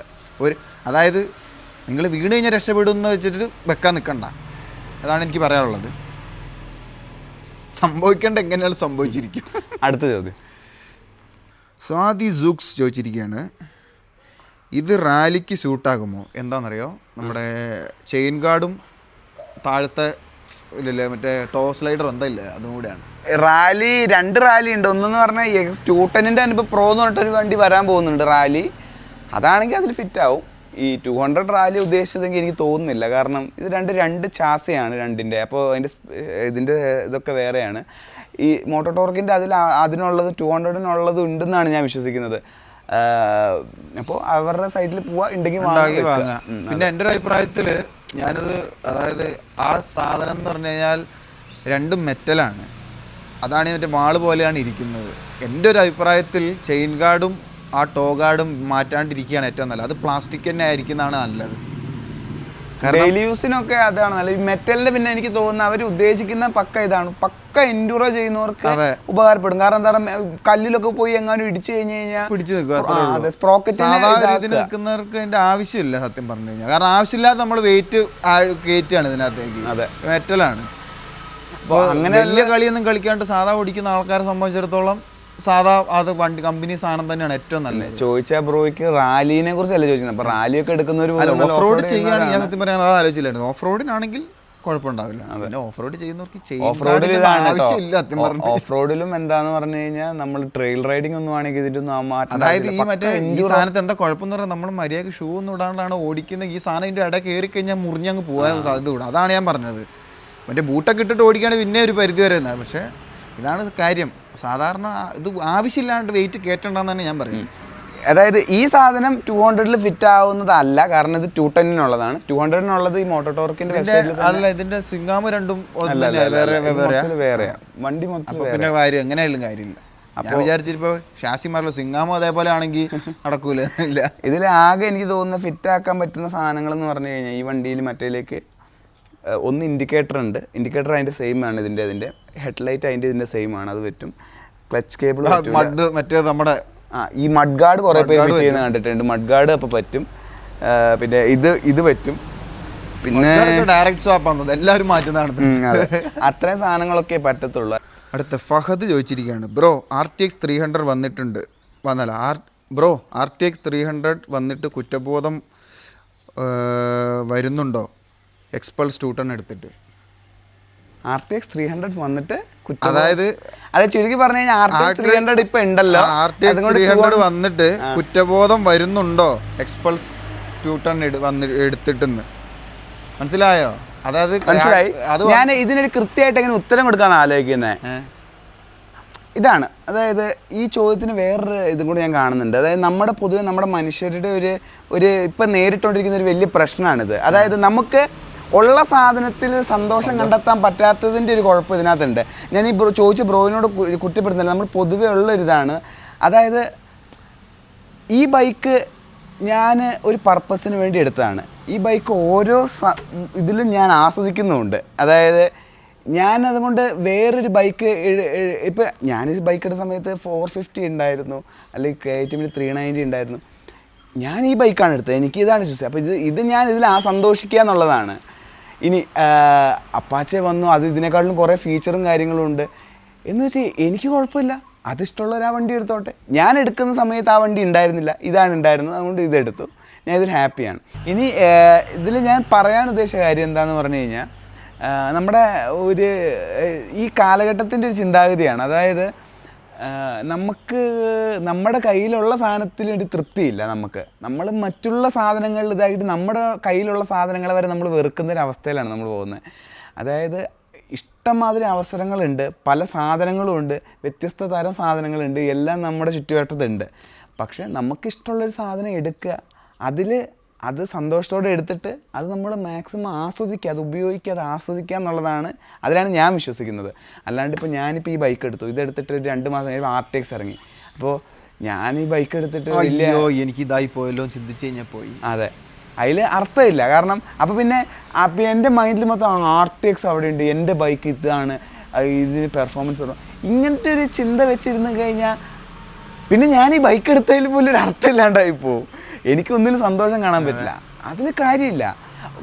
ഓരോ കാലം കടന്നു പോകുമ്പോഴും ഓരോ പുതിയ സാധനങ്ങൾ നമ്മുടെ മുമ്പിൽ വരും. അപ്പോൾ എപ്പോഴും അങ്ങനെയാണ്, പുതിയ കാര്യങ്ങൾ വന്നുകൊണ്ടേയിരിക്കും. അതെ, നമ്മളിപ്പോൾ എല്ലാം അതിനെ താരതമ്യം ചെയ്യാൻ തുടങ്ങിക്കഴിഞ്ഞ് കഴിഞ്ഞാൽ നമുക്ക് സന്തോഷം ഉണ്ടാവില്ല. മറ്റൊരു ഇംഗ്ലീഷ് കോട്ട് ഉണ്ടല്ലോ, comparison is the thief of Joy എന്ന് പറഞ്ഞ സത്യം. അതാണ് ഇവിടെ എനിക്ക് പറയാനുള്ളത്. നമ്മൾ താരതമ്യം ചെയ്തുകൊണ്ടിരുന്ന താരതമ്യം ചെയ്യൽ മാത്രമേ സന്തോഷം ഉണ്ടാവില്ല. അതുകൊണ്ട് നിന്നോടാണ് ചോദിച്ചത്, വണ്ടി എടുത്തതിൽ കുറ്റബോധം ഉണ്ടോ? എനിക്ക് കുറ്റബോധമൊന്നുമില്ല. നീ താരതമ്യം ചെയ്തിട്ടുണ്ടോ എപ്പോഴേലും RTX എടുക്കായിരുന്നു? ഞാൻ RTX വെച്ച് കമ്പയർ ചെയ്തു. അപ്പോഴും എനിക്ക് തോന്നിയിട്ട് ഞാൻ എത്തിയൊരിതെന്ന് പറഞ്ഞു കഴിഞ്ഞാൽ, RTX എന്ന് പറഞ്ഞ വണ്ടി ഒരു പ്രത്യേക കാറ്റഗറിക്ക് വേണ്ടിയുള്ള വണ്ടിയാണ്. അതായത് അത് ഫോക്കസ് ചെയ്യുന്ന റോഡിന് വേണ്ടിയാണ്, അത് റോഡ് ഡ്രൈവിങ്ങിനും, അതായത് അതിന് പറ്റിയ വണ്ടിയാണ്. അത് കൊടുക്കുന്ന പൈസയ്ക്ക് നല്ല വണ്ടിയുണ്ട് അതിനകത്ത്. അതായത് കൂടുതൽ സാധനങ്ങൾ, ടെക്നോളജി കൂടിയൊരു വണ്ടിയാണത്. നമ്മുടെ ഈ കാലഘട്ടത്തിൽ എല്ലാവരും വേറെ ഞാൻ 1-2 റിവ്യൂ കേട്ടോ, അതിനകത്തൊക്കെ അവർ റിവ്യൂസ് പറഞ്ഞിട്ടായിരുന്നു. നമ്മുടെ ഈ കാലഘട്ടം എന്ന് പറഞ്ഞാൽ ടെക്നോളജിയിലാണ് ഇപ്പോൾ ട്രെൻഡ് എന്ന് പറഞ്ഞാൽ, ടെക്നോളജിയൊക്കെയാണ് പ്രാധാന്യം കൂടുതൽ. അല്ലാണ്ട് ബൈക്കിൻ്റെ ഫീലോ അതൊക്കെ രണ്ടാമത്തെ ഘടകമായി. നമുക്ക് എന്തോ ഒരു ടെക്ക് വണ്ടിയിൽ കിട്ടും എന്നുള്ളതാണ് നമ്മൾ നോക്കുന്നത്. അതുകൊണ്ട് തന്നെയാണ് ഹീറോയുടെ ഏറ്റവും വില കുറഞ്ഞ ബൈക്കിൽ വരെ ഇപ്പോൾ ക്രൂയിസ് കൺട്രോളുള്ള ബൈക്കുകൾ വരെ ഹീറോ ഇറക്കുന്നുണ്ട്. 1 ലക്ഷം രൂപയുടെ ബൈക്ക് ആണ്. ഹീറോയുടെ ഗ്ലാമർ എക്സ് എന്ന് പറഞ്ഞിട്ടുള്ള വണ്ടിയിൽ ക്രൂയിസ് കൺട്രോൾ ഉണ്ട്. അതിൻ്റെ ആവശ്യം ആ വണ്ടിയിൽ എന്താന്ന് പോലും എനിക്ക് മനസ്സിലായിട്ടില്ല. അപ്പോൾ അതാണ്, ടെക്നോളജിക്കാണ് പ്രാധാന്യം. പക്ഷേ ഞാൻ വിശ്വസിക്കുന്ന ടെക്നോളജി അല്ല, നമുക്ക് കിട്ടുന്ന സാധനത്തെ എങ്ങനെ ആസ്വദിക്കുക എന്നുള്ളതാണ് കാര്യം. പിന്നെ ഞാൻ പറഞ്ഞ മെയിൻ കാര്യം, അത് റോഡ് ഫോക്കസ്ഡ് ആയിട്ടുള്ള ബൈക്കാണ് RTX. ഓഫ് റോഡിൽ ഇതിൻ്റെ 7 അയൽവക്കത്തുമില്ല വണ്ടി എത്തൂല, കാരണം ബൾക്കി ആയിട്ടുള്ള വണ്ടിയാണ്. അത് ഓഫ് റോഡ് ഫോക്കസ്ഡ് ആയിട്ടുള്ള വണ്ടിയല്ല, വീല് അലോയിയാണ്. അതെ, അതിന് എത്ര ആൾക്കാർ ഓഫ് റോഡ് കൊണ്ടുപോകാൻ പറ്റുന്ന ട്രെയിൽ റൈഡിങ്ങിനൊക്കെ പറ്റും. പക്ഷേ ഓഫ് റോഡിന് ഇതിൻ്റെ 7 അയൽവക്കത്ത് ആ വണ്ടി എത്തൂല. അതിന് എനിക്ക് പൂർണ്ണ ഉറപ്പുണ്ട് അത് എത്തൂല എന്നുള്ള കാര്യത്തിൽ. അപ്പോൾ ഞാൻ ഓഫ് റോഡ് എനിക്ക് ഇഷ്ടമാണ് ചെയ്യാൻ, അതുകൊണ്ട് കൂടെയാണ് ഞാൻ ഈ ബൈക്ക് എടുത്തത്. അപ്പോൾ അങ്ങനത്തെ ഇതും കൊണ്ട് നോക്കുമ്പോഴും എനിക്ക് RTX എടുത്തില്ല എന്നോർത്തിട്ട് കുറ്റബോധമൊന്നുമില്ല, കാരണം ഞാൻ എൻ്റെ വണ്ടിയിൽ ഹാപ്പിയാണ്. ഇതിൻ്റെയൊക്കെ അവസാനം എന്ന് പറഞ്ഞു കഴിഞ്ഞാൽ പുതിയ സാധനങ്ങൾ ഇങ്ങനെ വന്നുകൊണ്ടേയിരിക്കും, നിർത്താണ്ട് വന്നുകൊണ്ടിരിക്കും. നമ്മൾ ആഗ്രഹിച്ചൊരു വണ്ടി എടുക്കുക, മനസ്സിന് ഇഷ്ടപ്പെട്ടൊരു വണ്ടി എടുക്കുക, അതിൻ്റെ ചോരയും നീരും ചാറും എല്ലാം ഊറ്റിയെടുക്കുക, ആസ്വദിക്കുക, ലോകം കാണുക. അതാണ് ഇതിൻ്റെ ഉദ്ദേശം എന്ന് പറഞ്ഞു കഴിഞ്ഞാൽ. അല്ലാണ്ട് പുതിയ വണ്ടി വാങ്ങുക എന്നുള്ളതല്ല ലക്ഷ്യം, ഈ വണ്ടി കൊണ്ട് ലോകം കാണുക എന്നുള്ളതാണ് ലക്ഷ്യം. പിന്നെ ഇതുമാണ് കുറേ സാധനം ഇപ്പോൾ ഈ നമ്മുടെ ഇപ്പോഴത്തെ ഒരു കാലത്ത് എന്ന് പറഞ്ഞാൽ കൂടുതൽ ഓപ്ഷൻസ് ആണ് നമ്മുടെ കൺമുമ്പിലുള്ള. അപ്പോൾ അതുകൊണ്ട് തന്നെ നമുക്ക് തന്നെ ഏത് എടുക്കണം എന്നുള്ള കൺഫ്യൂഷനിലാണ് അല്ലേ, എന്നാലോചിച്ച് നോക്കിയൊക്കെ. ഇപ്പോൾ ഫുള്ളും ഇതാണ്. അപ്പോൾ അവിടെയും ഞാൻ പറയുന്നത് പോവുക, നമുക്ക് മൈൻഡിൽ കുറച്ച് വണ്ടികളുണ്ടാവും ഒരു വണ്ടി എടുക്കുന്നതിന് മുമ്പ്. അപ്പോൾ അത് പ്ലാൻ ചെയ്യുമ്പോൾ അത് ഇതാക്കുക, അത് ഓരോന്നും പോയി കിട്ടുന്നവരുടെ ഷോറൂമുകളിൽ പോയി ഇരുന്നൊക്കെ നോക്കാൻ. നമ്മൾ ചിലപ്പോൾ കണ്ണുകൊണ്ട് കണ്ട് ഇഷ്ടപ്പെടുന്ന വണ്ടി ആയിരിക്കില്ല ചിലപ്പോൾ നമുക്ക് ഓടിച്ച് നോക്കുമ്പോൾ ഇഷ്ടപ്പെടുക. അതാണ് ഏറ്റവും വലിയ സത്യം. കാരണം ഈ വണ്ടി ഞാൻ ജീവിതത്തിൽ വിചാരിച്ചതല്ല, ഈ വണ്ടിക്ക് ഒരു ഫീൽ കിട്ടുന്ന ഒരു വണ്ടിയായിരിക്കും ഞാൻ വിചാരിച്ചതല്ല. കാരണം എക്സ്പൾസ് 200 ഒക്കെ ഓടിച്ചിട്ട് അതിനെ വെച്ച് നോക്കുമ്പോൾ ഇതിനൊന്നും ആ ഒരു മൈൻഡിലാണ് ഞാൻ ഇതാക്കിയത്. ഒരു ഫീൽ ഉണ്ടാവില്ല വണ്ടി. പക്ഷേ ഇത് ഓടിച്ച ആദ്യത്തെ റൈഡിൽ തന്നെ ഞാൻ ഞെട്ടിപ്പോയി. വണ്ടിക്ക് ഒരു ഭയങ്കര ഫീലായിരുന്നു തന്നത് വണ്ടി എനിക്ക്. അപ്പോൾ അതാണ് നമ്മൾ കണ്ണുകൊണ്ട് കാണുമ്പോൾ ഇഷ്ടപ്പെടുന്ന വണ്ടി ആയിരിക്കും ചിലപ്പോൾ നമുക്ക് ഓടിച്ച് നോക്കുമ്പോൾ ഇഷ്ടപ്പെടുക. ഉള്ളത് കയ്യിലുള്ള സാധനത്തെ പരമാവധി ഉപയോഗിക്കുക, അതിൽ സന്തോഷം കണ്ടെത്തുക. കൺമുമ്പിൽ പുതിയ സാധനങ്ങൾ കുറേ വരും, അതിലൊന്നും കണ്ണ് മഞ്ഞളിച്ച് നമ്മുടെ കയ്യിലുള്ള സാധനം എന്താണ് അതിൻ്റെ വില മറക്കാതിരിക്കാൻ ശ്രദ്ധിക്കുക. അത്രേ ഉള്ളൂ. RTX എടുത്താൽ എക്സ്പൾസ് എടുത്തതിൽ കുറ്റബോധമില്ല. ഇല്ല.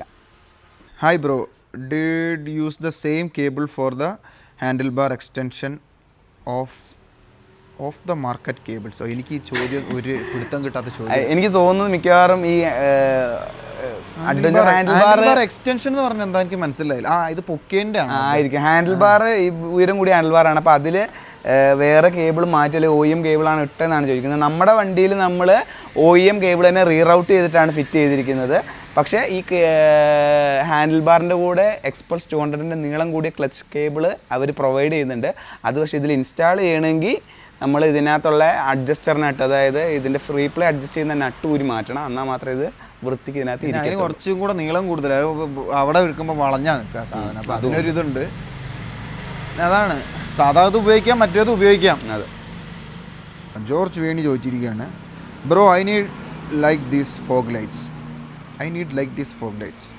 കാറിൻ്റെയാണ്, എക്സ്ട്രീമിൻ്റെ കാറിൻ്റെ ഫോഗ് ലൈറ്റ് നമ്മൾ വാങ്ങിച്ചത് ബൂട്ട് മോയിൽ നിന്നാണ് അന്ന് വരച്ചത്. അന്ന് വണ്ടി ഏതാണെന്ന് അടിച്ചു കൊടുത്തിട്ട് എന്താണ് വേണ്ടതെന്നുള്ള ഫോഗ് ലൈറ്റിന് അടിച്ചു കൊടുത്തപ്പോൾ ആദ്യം കണ്ട് വന്ന പ്രൊഡക്റ്റാണ് നമ്മൾ വാങ്ങിച്ചത്. അപ്പോൾ കിട്ടാനുണ്ടോ ഇല്ലെന്ന് അറിയത്തില്ല. ഏറ്റവും വലിയ സത്യം എന്താണെന്ന് പറഞ്ഞാൽ അതിൻ്റെ പെർഫോമൻസ് എന്താണെന്ന് പോലും ഞങ്ങൾക്ക് അറിയില്ല. കാരണം ഇതുവരെ വണ്ടിയിൽ അത് ഇൻസ്റ്റാൾ ചെയ്തിട്ടില്ല. വെള്ളങ്ങാണ്ടായി വാങ്ങി വെച്ചിട്ട്. അതെ. അപ്പോൾ അത് അടുത്ത് നമ്മൾ തന്നെ ഇടും. പിന്നെ നമുക്ക് ഊഹിക്കാവുന്ന കാര്യമുള്ളൂ. കാരണം അത് വെറും ബേസിക് ആയിട്ടുള്ള ഹാലജൻ ബൾബാണ്. അതിനധികം പെർഫോമൻസ് ഒന്നും കിട്ടുമെന്ന് ഞങ്ങൾ പ്രതീക്ഷിക്കുന്ന പോലുമില്ല. എന്തായാലും ഇപ്പോൾ വെച്ചാൽ ക്വാളിറ്റി ഉണ്ട് തോന്നുന്നു. ഇപ്പോൾ വെച്ച സാധനം, ആദ്യത്തെ സാധനം അത് വണ്ടി പൊട്ടിപ്പോയി. അതിൻ്റെ ഒരു പാട അതിനകത്ത് കാണാനുണ്ട്. രണ്ടാമത്തെ കുറച്ച് ദിവസം ഓടിച്ചപ്പോൾ അതിൻ്റെ മേളത്തെ കവർ ചാടിയങ്ങ് പോകും. ഇത് ഗ്ലാസിൻ്റെയാണ് വരുന്നത്. ഇന്ന് കാര്യമില്ല. അക്ഷയ് പ്രകാശ് ചോദിച്ചിരിക്കുകയാണ്, ഹേയ് ബ്രോ, നല്ലൊരു ഫോഗ് ലൈറ്റ് സജസ്റ്റ് ചെയ്യുമോ അണ്ടർ 3K? ഏതാ വണ്ടിയെന്നൊന്നും പറഞ്ഞിട്ടില്ല. അപ്പം കാറിൻ്റെയും ബൈക്കിൻ്റെയും.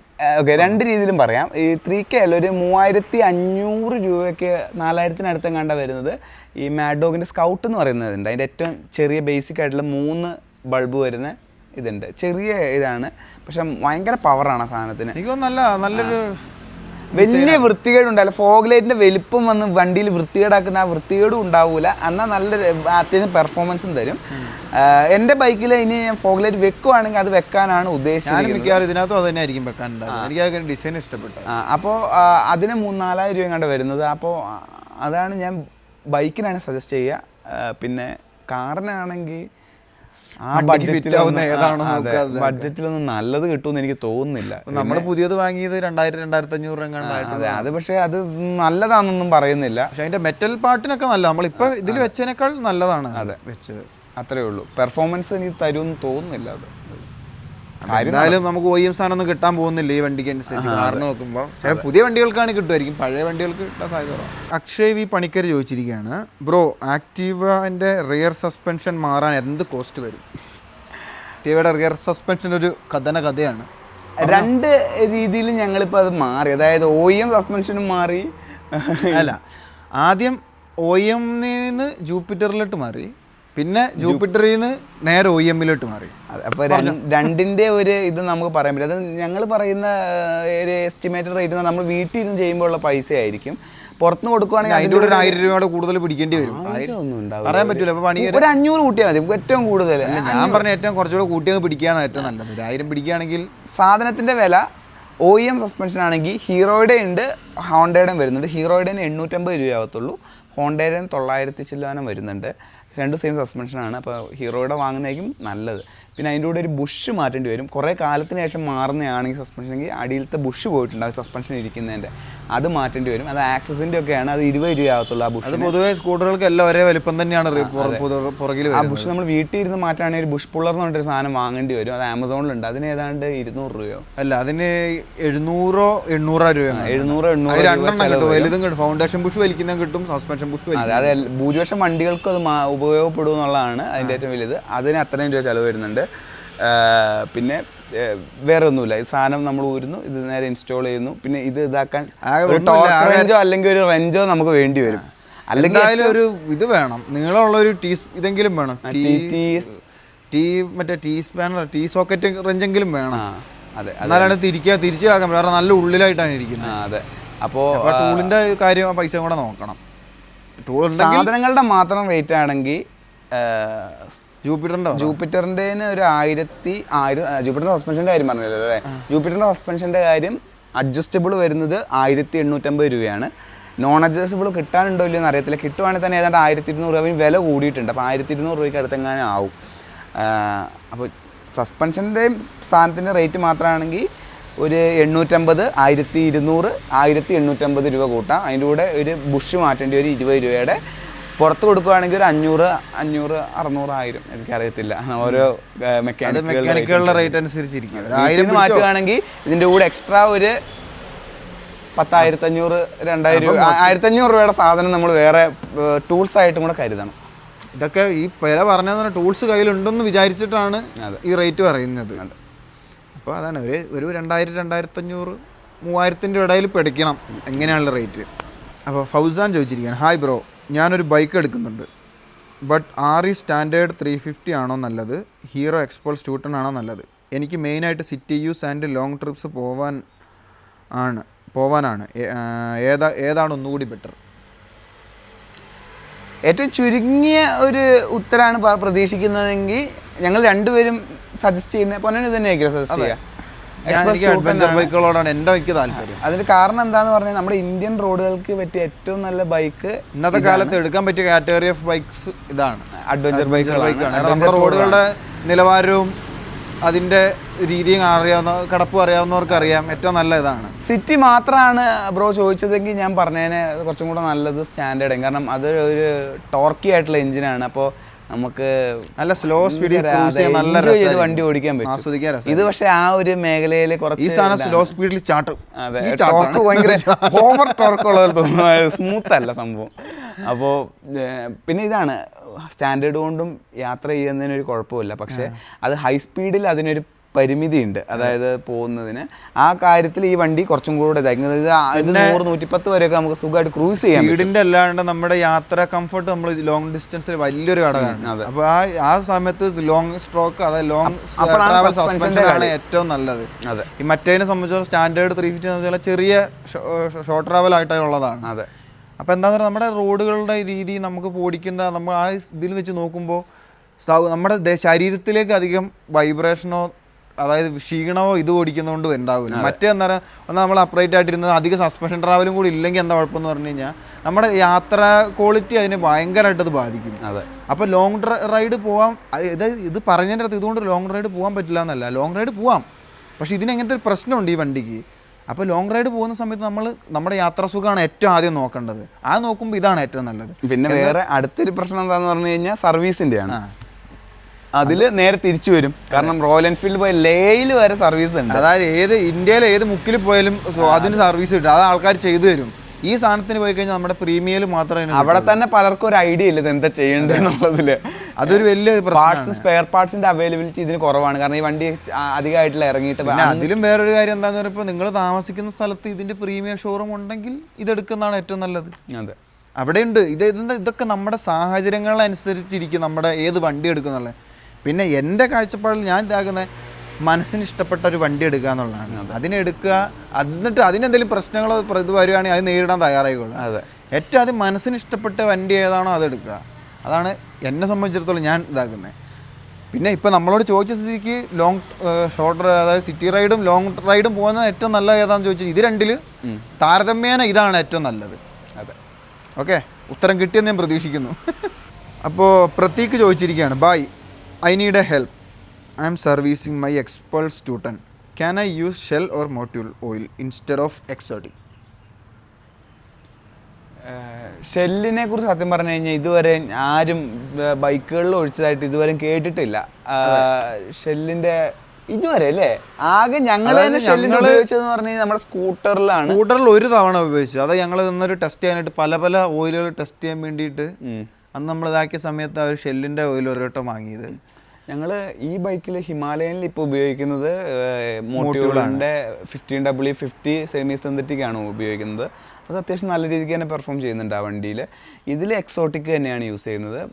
ഇനി ബ്രോയുടെ ചോദ്യം, അതായത് 1-2 കാര്യങ്ങൾ നമ്മൾ ശ്രദ്ധിക്കേണ്ടതായിട്ടുണ്ട്. അതായത് ഈ എഞ്ചിൻ ഓയിൽ ചിലപ്പോൾ മാറ്റുമ്പോൾ പല സർവീസ് സെൻ്ററുകളും പറയുന്നത് കേട്ടിട്ടുണ്ട്. അതായത് വാറൻറ്റി അവർ കട്ട് ചെയ്യും, പുറത്തുനിന്ന് ഇതാക്കി കഴിഞ്ഞാൽ അങ്ങനത്തെ കുറേ സീൻ ഉണ്ടെന്ന് പറയുന്നത് കേട്ടിട്ടുണ്ട്.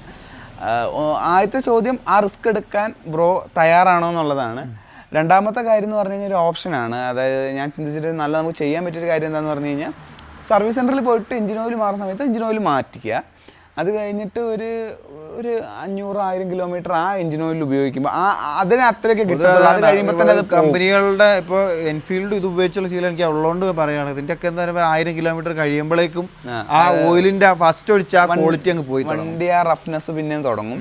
അപ്പോൾ അത്രയാകുമ്പോഴത്തേക്കും ബ്രോ ഇഷ്ടപ്പെട്ട ഏത് ബ്രാൻഡിൻ്റെ ആണോ ഉപയോഗിക്കാൻ ആഗ്രഹിക്കുന്നത് അതിൻ്റെ എഞ്ചിൻ ഓയിൽ പുറത്തുനിന്നുണ്ടെങ്കിൽ മാറ്റിയിട്ട് അതിൽ കുറേ കാലം ഉപയോഗിച്ചിട്ട് അടുത്ത സർവീസ് വരുമ്പോൾ വണ്ടി ഇതാക്കുക. അപ്പോൾ എന്താ ഗുണം എന്ന് പറഞ്ഞു കഴിഞ്ഞാൽ കമ്പനിയുടെ റെക്കോർഡിൽ നോക്കുമ്പോൾ പ്രോപ്പറായിട്ട് വണ്ടി എഞ്ചിൻ ഓയിൽ മാറിയിട്ടുമുണ്ട്. എന്നാൽ ബ്രോയുടെ ഇഷ്ടം ആഗ്രഹിക്കുന്ന പോലത്തെ എഞ്ചിൻ ഓയിൽ യൂസ് ചെയ്യുകയും ചെയ്യാം വണ്ടിയിൽ, അതിൻ്റെ എക്സ്പീരിയൻസ് നേടുകയും ചെയ്യാം. അപ്പോൾ ഇതാണ് പ്രശ്നം, അവിടെ ചിലവ് കൂടുതലായിരിക്കും. പക്ഷേ ഇത് ആഗ്രഹങ്ങൾ ചില സമയത്ത് നേടണമെങ്കിൽ നമ്മൾ കുറേ സാക്രിഫൈസുകൾ ചെയ്യേണ്ടി വരും.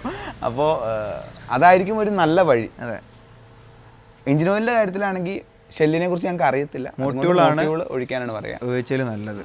ഇതിലും ബെറ്റർ ആയിട്ടുള്ള എഞ്ചിൻ ഓയിലുകളും വേറെ ഉണ്ട് കേട്ടോ. പിന്നെ അതാണ് ഇതുവരെ ഉപയോഗിച്ചാൽ ഏറ്റവും ഇതാണ് വെറും എണ്ണ പോലെ തോന്നിയൊരു സാധനം എന്ന് പറഞ്ഞാൽ ഇന്ത്യൻ ഓയിലിൻ്റെ എഞ്ചിൻ ഓയിൽ. അങ്ങനത്തെ ഒന്നും വാങ്ങാതിരിക്കുക. അത് സത്യം പറഞ്ഞാൽ നമ്മുടെ കറിക്കൊഴിക്കുന്ന എണ്ണ പോലെ ഉണ്ട്. റെപ്യൂട്ടഡ് ആയിട്ടുള്ള കേട്ട് പരിചയമുള്ള കുറെ കാലമായിട്ട് ഈ ഫീൽഡിൽ നിൽക്കുന്ന മോട്യൂൾ ഓർ ഷെൽ എന്ന് വെച്ച് കഴിഞ്ഞാൽ നമ്മൾ മോട്യൂളിൻ്റെ ആൾക്കാരാണ്. അതെ. രോഹിത് തന്നെ ചോദിച്ചിരിക്കുകയാണ്, ബ്രോ ഇതിൻ്റെ വെയിറ്റ് ഡിഫറൻസ് എന്താണ്? എന്തിൻ്റെ എന്ന് പറഞ്ഞാൽ ബാഷ് പ്ലേറ്റ് ആണ് കാണിച്ചത്. ആ വീഡിയോൻ്റെ ഷെയർ ചെയ്തിട്ടാണ് ചോദിച്ചിരിക്കുന്നത്. വെയിറ്റ് ഡിഫറൻസ് എന്താണ്? ഇത് ബാഷ് പ്ലേറ്റിനല്ല, ഒരു മിനിറ്റ് ഒന്ന് നോക്കട്ടെ. ബാഷ് പ്ലേറ്റ് അല്ലേ? അതെ, ബാഷ് പ്ലേറ്റ് തന്നെ. വെയിറ്റ് ഡിഫറൻസ് എന്താണ്, എത്രയാന്ന് സത്യമായിട്ട് പറഞ്ഞു കഴിഞ്ഞാൽ ഈ നമ്മളെ നോക്കിയപ്പോൾ എത്ര വെയിറ്റ് കണ്ടെന്ന് എനിക്ക് ഓർമ്മയുണ്ടോ? 650 അത്രയും കണ്ടാന്ന് തോന്നുന്നു. നമ്മളല്ലാണ്ട് മറ്റേത് വെച്ച് നോക്കിയില്ല. വെച്ച് നോക്കിയിട്ടില്ല. മറ്റേ നമുക്ക് കയ്യിൽ കിട്ടിയ ഫീലിൻ്റെ അടിസ്ഥാനത്തിൽ ഞാൻ പറയാം, സ്റ്റോക്ക് വരുന്ന ബാഷ് പ്ലേറ്റിന് വെയിറ്റ് കൂടുതലാണ്. മോട്ടോർ ടോർക്കിൻ്റെ വെച്ച് നോക്കുമ്പോൾ വെയിറ്റ് കൂടുതലാണ്. വെയിറ്റ് കൂടുതലാണെന്ന് വെച്ചിട്ട് അതായിരിക്കും ബെറ്റർ എന്നുള്ളത് എനിക്കറിയില്ല. കാരണം എന്താണെന്ന് പറഞ്ഞാൽ അതായത് കവർ ചെയ്യുന്ന സ്പേസ് കുറവാണ് അതിന്. മറ്റേത് കുറച്ചുകൂടെ കോമ്പാക്റ്റ് ആയിട്ടാണ് OEM സാധനം ഇരിക്കുന്നത്. അതായത് ഷാസിയോട് ഇങ്ങനെ ചേർന്ന് അങ്ങനെയാണ് ഇരിക്കുന്നത്. ഇതിന് താരതമ്യേന മറ്റേനേക്കാളും കുറച്ചും കൂടെ വലുപ്പം കൂടുതലാണ്. അതായത് ഇപ്പോൾ ഇങ്ങനെ ഉദ്ദേശിക്കുക, ആ കട്ടിയുള്ള ആ സെയിം മെറ്റലിനെ അടിച്ച് പരത്തി കുറച്ചും കൂടെ വലുതാക്കിയാൽ എങ്ങനെ ഉണ്ടാവും? അതായത് എനിക്ക് പിടിച്ചു നോക്കിയപ്പോൾ കട്ടിയിൽ എന്ന് പറഞ്ഞാൽ ഇവരുടെ മോട്ടോർ ടോർക്കിൻ്റെ OEM-നേക്കാളും കുറച്ച് കട്ടി കുറവാണെന്ന് എനിക്ക് തോന്നുന്നു. ഒരു പൊടിക്ക് അനക്കം, അതായത് വലിയ കുറവല്ല, നല്ല കട്ടിയുള്ള സാധനം തന്നെ, അത് കുറവാണ്. അപ്പോൾ അതിൻ്റെ ഒരു നോക്കുമ്പോൾ ഏകദേശം ഒരേ വെയിറ്റ് ആയിട്ടാണ് എനിക്ക് തോന്നിയത് പിടിച്ചു നോക്കിയപ്പോഴും ഇതാക്കിയോ. പക്ഷേ വലുപ്പത്തിൽ രണ്ടിനും നല്ല വ്യത്യാസമുണ്ട്. പിന്നെ അടുത്ത കാര്യം ഇതാണ് നേരത്തെ പറഞ്ഞത്, മറ്റേത് ഒട്ടിയാണ്, ഷാസിനോട് ഒട്ടിയായിരിക്കുന്നത്. ഇത് മറ്റേ എക്സ്റ്റൻഷൻ ആമ വെച്ച് ഇതാക്കിയതുകൊണ്ട് ഷാസിന്ന് വിട്ടാണ് ഇരിക്കുന്നത് സാധനം. അപ്പോൾ ഒരു ഇമ്പാക്റ്റ് വന്നാലും കുറച്ചുകൂടെ സ്പേസ് ഉണ്ട് ഇതിനെ, ആ ഫോഴ്സ് ഡിസ്പോസ് ചെയ്യാൻ കുറച്ചും കൂടെ സ്ഥലമുണ്ട്. അതെ, അവിടെയാണ് നമ്മൾ ശ്രദ്ധിക്കേണ്ടത്. അപ്പോൾ വെയിറ്റിൽ അതായത് പിന്നെ ഒരു കാര്യം കൂടി, OEM വരുന്ന ഇതിൽ, അത് കഴിഞ്ഞ ദിവസമാണ് ഞാൻ ശ്രദ്ധിച്ചത്, ബാഷ് പ്ലേറ്റിൻ്റെ അടിയിൽ എഞ്ചിൻ ഓയിൽ ഡ്രെയിൻ ചെയ്യാനുള്ള ഒരു ഓട്ടയും കൂടെ കൊടുത്തിട്ടുണ്ട്. അത് ഇതിൽ വരുന്നില്ല. അപ്പോൾ ഇത് നമ്മൾ ഊരേണ്ടി വരും അല്ലേ? ഇതിന് എഞ്ചിൻ ഓയിൽ മണ്ണി നമ്മൾ ഊരണം. പക്ഷേ ഏറ്റവും വലിയ രസം എന്താണെന്ന് പറഞ്ഞാൽ അങ്ങനെ ഒരു ഓട്ടോ കൊടുത്തിട്ടും ഞാൻ ആദ്യത്തെ സർവീസിന് പോയ സമയത്ത് അവിടുത്തെ അവർ മെക്കാനിക്കുകൾ ബാഷ് പ്ലേറ്റ് ഊരിയിട്ടാണ് എഞ്ചിൻ ഓയിൽ ഡ്രെയിൻ ചെയ്യുന്നത്. അവർക്ക് ഇതിനെപ്പറ്റി ഇത് അറിയത്തില്ല എന്താണല്ലോ. അപ്പോൾ അതാണ് ചുരുക്കി പറഞ്ഞു കഴിഞ്ഞാൽ വെയിറ്റിൽ ഡിഫറൻസ് ഉണ്ട്. എന്നാൽ ഇത് ആനയും ആടും പോലത്തെ വ്യത്യാസം ഉണ്ടോ? ഇല്ല, ഒരു പൊടിക്കുള്ള വ്യത്യാസമുള്ളൂ. അതൊന്നും നമ്മുടെ വണ്ടിയുടെ ഇതിനെ വരും. അതിലും കൂടുതൽ വ്യത്യാസം വരുന്നത് ബാക്കിയുള്ള സാധനങ്ങൾ കയറ്റിയാലാണ് ഏറ്റവും കൂടുതൽ വ്യത്യാസം വരുന്നത്. നമ്മുടെ ഓട്ടോ ട്യൂൺ ബ്ലൂടൂത്ത് സ്പീക്കറിൻ്റെ ഇതാണ്. അർജുനാണ് ചോദിച്ചിരിക്കുന്നത്. Hi bro, I boat similar Bluetooth adapters recently and പ്രശ്നം എന്താണെന്ന് വെച്ചാൽ ഓക്സ് കേബിൾ ഫോണിൽ കണക്ട് ചെയ്ത് പാട്ട് കേൾക്കുന്നതിലും ബ്ലൂടൂത്ത് കണക്ട് ചെയ്യുമ്പോഴും നല്ല സൗണ്ട് ഡിഫറൻസ് ഉണ്ട്. ലൈക്ക് ബ്ലൂടൂത്ത് ഡിവൈസ് കണക്ട് ആക്കിയാൽ വോളിയം ഭയങ്കര ലോ ആണ്. ഈ ബഡ്ജറ്റിൽ അങ്ങനെ എന്തെങ്കിലും ഇഷ്യൂ ഉണ്ടോ? അല്ല, ഈ ഗാഡ്ജറ്റിൽ അങ്ങനെ എന്തെങ്കിലും ഇഷ്യൂ ഉണ്ടോ? അതായത് അവൻ പറഞ്ഞതെന്ന് പറഞ്ഞു കഴിഞ്ഞാൽ ബ്ലൂടൂത്ത് കണക്ട് ചെയ്യുമ്പോൾ വോളിയം കുറവാണ്. അത് ഈ സാധനത്തിൻ്റെ ആണെന്നല്ല. എനിക്കൊരു കാര്യം പറയാനുള്ളത്, അതാണ് ഇപ്പം നമ്മൾ കാറിൽ കണക്ട് ചെയ്യുമ്പോൾ ബ്ലൂടൂത്ത് കണക്ട് ചെയ്യുന്ന സമയത്ത് എൻ്റെ ഫോണിന് സൗണ്ട് കുറവാണ്. നീ ശ്രദ്ധിച്ചിട്ടുണ്ടോ? ഇവൻ്റെ ഫോണ്, അതായത് മറ്റേ ഐഫോണും മറ്റേത് കണക്ട് ചെയ്തപ്പോൾ റിയൽമി കണക്ട് ചെയ്യുമ്പോൾ ഒച്ച ഉണ്ടായിരുന്നു. അതിന് രണ്ടിനേക്കാൾ കുറവാണ് എൻ്റെ ഫോണിൽ കണക്ട് ചെയ്യുന്നത്, ഗൂഗിൾ പിക്സലിൻ്റെ. അപ്പോൾ എനിക്ക് തോന്നുന്നത് അത് ഒന്നുകിൽ ആ ബ്ലൂടൂത്തിൻ്റെ വേർഷൻ്റെ പ്രശ്നമായിരിക്കും, അല്ലെങ്കിൽ ആ റിസീവറിലുള്ള ബ്ലൂടൂത്ത് വേർഷൻ ഏതാണോ അതിൻ്റെ വ്യത്യാസമായിരിക്കും. അതല്ലെങ്കിൽ ഈ ഫോണിൻ്റെ ഇന്റേണലി എന്തെങ്കിലും ഇത് നടക്കുന്നുണ്ടോ നമുക്ക് പറയാൻ പറ്റൂല. വലിയ കാര്യമായിട്ടുള്ള വലിയൊരു വ്യത്യാസം ഉണ്ടാവില്ല. ചെറിയൊരു വോളിയത്തിന് വ്യത്യാസമുണ്ട്, പക്ഷെ അത് അറിയാൻ പറ്റും. വേറെ ഡിവൈസ് വെച്ച് കണക്ട് ചെയ്ത സമയത്ത് അറിയാൻ പറ്റും. പക്ഷെ ഇതാണ് ആ ഒരു ചെറിയ ക്വാളിറ്റിയിലുള്ള വ്യത്യാസം കാരണം അത് സൈഡിലാക്കിയിട്ട് ഈ സാധനം വെച്ചതോടെ വണ്ടിയിലുണ്ടായ ഗുണമാണ് ഞാൻ ചിന്തിക്കുന്നത്.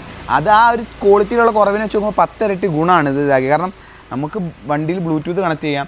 വണ്ടി ഓടിക്കൊണ്ടിരിക്കുമ്പോൾ ഒരു കോൾ വന്നു കഴിഞ്ഞാൽ വണ്ടി നിർത്തിയിട്ട് എടുക്കേണ്ട ഒരു ആവശ്യമില്ല. ബ്ലൂടൂത്തിൽ തന്നെ സംസാരിക്കാൻ പറ്റും. പിന്നെ പാട്ട് നമുക്ക് ഇഷ്ടമുള്ളത്, എപ്പോഴും ഐഫോണിലൊന്നും ഇത് കണക്ട് ചെയ്യാൻ ഇതില്ല, ഓപ്ഷൻ ഇല്ല. അപ്പം ഇപ്പം ഞാൻ ഒറ്റയ്ക്ക് വണ്ടി പോകുന്നെങ്കിൽ എനിക്ക് പാട്ട് കേൾക്കാൻ ഒരു നിവർത്തിയില്ല. ഉപയോഗിക്കേണ്ട ആവശ്യമില്ല. അതെ, ആ ഒരു ഇതാണ് നമുക്ക് ഇതിലൂടെ കിട്ടിയ മെച്ചം. അപ്പം ഞാൻ അതാണ് കൂടുതലായിട്ട് ഇതാക്കുന്നത്. പിന്നെ അതായത് ഇപ്പോൾ ഈ ഇദ്ദേഹം പറഞ്ഞ സ്ഥിതിക്ക് ഇത് അത്ര വ്യത്യാസം ഉണ്ടോ എന്ന് വെച്ചാൽ നമ്മൾ മനസ്സിലാവുന്ന വെച്ചാൽ നമ്മുടെ പാട്ട് കേൾക്കുന്ന ക്വാളിറ്റിക്ക് കുറവൊന്നും വന്നിട്ടില്ല. ഇച്ചിരി വോളിയം കുറവാണെന്നുള്ളൂ. എന്തായാലും നമ്മൾ നാട്ടുകാരെ കേൾപ്പിച്ച് പാട്ട് കേൾക്കുന്നില്ല. അപ്പോൾ പിന്നെ കുറച്ച് വോളിയം കുറഞ്ഞിരുന്നാലും നമ്മളെ വിഷയമല്ലോ. ഇനിയിപ്പോൾ വേറെ ഡിവൈസ് ഉണ്ടോ വെച്ചാൽ നമ്മൾ ഈ ഡിവൈസാണ് ഇതുവരെ ഉപയോഗിച്ചിട്ടുള്ളൂ, അതുകൊണ്ട് വേറെ അറിയത്തില്ല. ഇനിയിപ്പോൾ വേറെ ഇത് നോക്കിയാൽ ഇതേപോലെ ചൈനീസ് ബ്രാൻഡുകൾ തന്നെ നമുക്ക് കിട്ടാനും സാധിക്കും. ഇതെല്ലാം ചൈനീസ് ഇത് പേര് മാറ്റി വരുന്ന സാധനങ്ങളാണ്. ഇതിനൊക്കെ ഒരു കാലപരിധി ഉണ്ട്. അത്രയും കാലത്ത് നിൽക്കും, അത് കഴിയുമ്പോൾ ചത്തുപോകും. അതെ, അപ്പം പിന്നെ അത്രേ ഉള്ളൂ. നമുക്ക് സജസ്റ്റ് ചെയ്യാനായിട്ട് വേറെ ഒന്നും അറിയത്തില്ല. അതെ, പിന്നെ ഇതേ ഉള്ളൂ. ഈ സംഭവം സാധാരണ നടക്കുന്ന ഫോണുകളിലുള്ള ഇതാണെന്നാണ് എനിക്ക് തോന്നുന്നത്. എനിക്ക് മനസ്സിലാക്കുന്നത് അതായിരിക്കും. അത് ഞാൻ ചിന്തിച്ചില്ലായിരുന്നു കേട്ടോ. അത് കാരണം ബ്ലൂടൂത്ത് 5, 4 എന്നൊക്കെ പറഞ്ഞു നമ്മളിപ്പോൾ ഓരോന്നിലും വെവ്വേറെ ഇതാണ് ഉണ്ടെങ്കിൽ അതിൻ്റെ ഒരു സാധ്യതയുണ്ട്. ഞാൻ ചിന്തിച്ചില്ലായിരുന്നു അങ്ങനെ ഒരു ഓപ്ഷൻ. ഓക്കെ, ലീസൺ ചോദിച്ചിരിക്കുകയാണ്, bro Esteem headlight after market ഏതാ നല്ലത്? ലൂമാക്സ് അവൈലബിൾ ആണോ? കിട്ടുവാണെങ്കിൽ ലൂമാക്സിലേക്ക് തന്നെ പോവാം കേട്ടോ. കാരണം ഞാൻ പറയുമ്പോൾ OEM കിട്ടുവാണെങ്കിൽ അതിൻ്റെ ക്വാളിറ്റിയോട് ഇപ്പം നമ്മുടെ വണ്ടിയിൽ ഞങ്ങൾ കിട്ടിയ മാക്സിമം എല്ലാം OEM ഞാൻ വാങ്ങിച്ചായിരുന്നു. ലൈറ്റുകൾ സൈഡിലത്തെ ക്വാർട്ടർ ലൈറ്റ് OEM ആണ്, സൈഡിൽ വരുന്ന ഇൻഡിക്കേറ്റർ OEM ആണ്.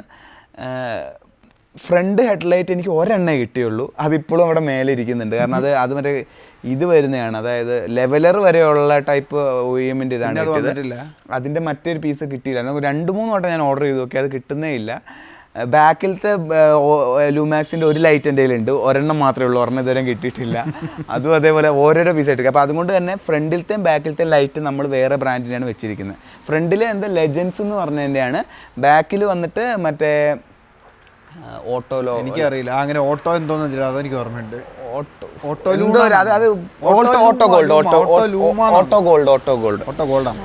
ബാക്കിലത്തതിന്റെ ബ്രേക്ക് ലൈറ്റിന്റെ ഇത് ഇതാവുന്നത് മങ്ങാൻ തുടങ്ങിയിട്ടുണ്ട്, ആ ഷൈനിങ് ഒക്കെ മങ്ങാൻ തുടങ്ങിയിട്ടുണ്ട്. ഇപ്പോൾ ഒരു പഴഞ്ചം പോലെ ഇരിക്കുന്നത്.